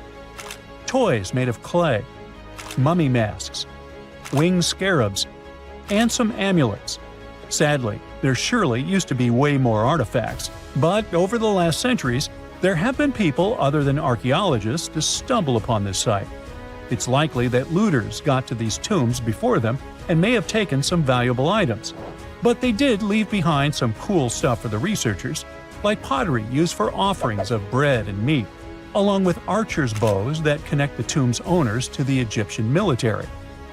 Meanwhile, soul protection is way more important than you might think, especially if you're roaming around Luxor looking for ancient secrets. You aren't scared of King Tut's curse, are you? Let me tell you what happened to those who weren't scared, but promise me to take it with a dash of salt, okay? For years, Egyptologists, especially those who believed in paranormal activity, were convinced that there was an unsettling curse surrounding Tutankhamun's archaeological discoveries. This belief stemmed from the mysterious and untimely demise of several excavators who discovered the tomb in 1922 with no logical explanation for why they passed away. It was just easier to chalk it up to something supernatural and avoid the whole mess. But it turns out it wasn't a curse at all. It was likely the radiation that caused those excavators to perish. Now, you might wonder where the radiation came from. After all, while radioactivity was discovered in the 19th century, ancient Egyptians, despite their impressive pyramids, didn't have any radium lying around to make Tut's tomb glow like crazy. So, what could be the real story? It might have been toxic waste behind it all. Toxic levels of radiation from uranium and hazardous waste have been lurking inside the tomb since it was sealed over 3,000 years ago. The burial chamber of Tutankhamun's tomb reportedly has such high radiation levels that anyone who steps inside could easily end up with a fatal dose of radiation sickness or an incurable condition.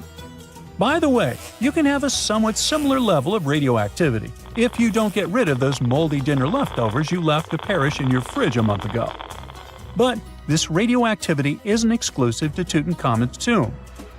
Ancient Egyptian artifacts discovery is rewarding yet dangerous due to unusually high radiation levels in Old Kingdom tombs all over Egypt. Geiger counters have detected radiation at 2 sites near the Giza pyramids, and radon, a radioactive gas, has been found in several underground tombs in Saqqara. Interestingly, experts believe that the builders of these ancient tombs were aware of the toxins, as some eerie warnings were carved into the walls of many tombs. One inscription ominously declared, "They that break this tomb shall meet their end by a malady that no doctor can diagnose." Other ominous phrases like "forbidden," "due to evil spirits," only added to the fear that supernatural curses haunted these ancient sites. Ominous signs have stunned archaeologists since forever, but the fear grew even stronger a century ago with the mysterious passing of Lord Carnarvon, who funded King Tut's excavation in 1922 and reportedly explored the treasure-filled rooms, along with several others who entered the tomb. Arthur Weigall, another British Egyptologist who was present at the tomb's opening and is credited with starting the curse myth, passed away young when he was just in his 50s in 1934. Chances are the condition that made him pass was connected to radiation. In total, 6 out of the 26 people who were there when the tomb was opened met their end within a decade from various causes. Not only X-ray exposure, those reasons include asphyxia, stroke, heart failure, pneumonia, and even poisoning. Well, isn't this getting a little grim? There was one guy who opened the tomb and somehow managed to avoid the infamous curse, Howard Carter, or so it seemed. Some folks pointed to his survival as proof that the curse wasn't real. After digging up the tomb, Carter published several books on the topic and shifted gears from archaeology to dealing in antiquities for various museums. Despite dodging demise or injury, rumors swirled about how the curse may have impacted him in other ways. One of the big stories linked him to Lord Carnarvon's daughter, Evelyn. Some said he was madly in love with her, but she married someone else, so he chose to stay single. Others claimed they had an affair while she was in Egypt, which ended when her father passed away and she left the country for good. However, there wasn't much evidence to support these stories. Evelyn was just 6 when they met, and they remained friends until his last breath. She was even one of the few attendees at his funeral, but denied any romantic involvement, saying they weren't that close.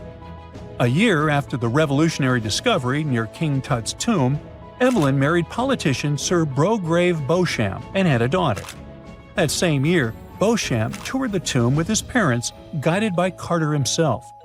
Carter never married and, aside from those posthumous rumors about Evelyn, had no other romantic connections. While the curse adds an intriguing twist to his life story, his tendency to keep relationships at arm's length was evident long before the tomb was opened. It seemed Carter just wasn't a people person. In 1939, after battling a serious illness, he ultimately succumbed to fate. He was 64, which was a pretty common life expectancy in the UK back then, so no one really thought it was off and linked it to an ancient curse. When he passed, it turned out he had several artifacts from Tutankhamun's tomb in his London apartment, which were eventually sent back to Egypt, marking what some viewed as the curse's end.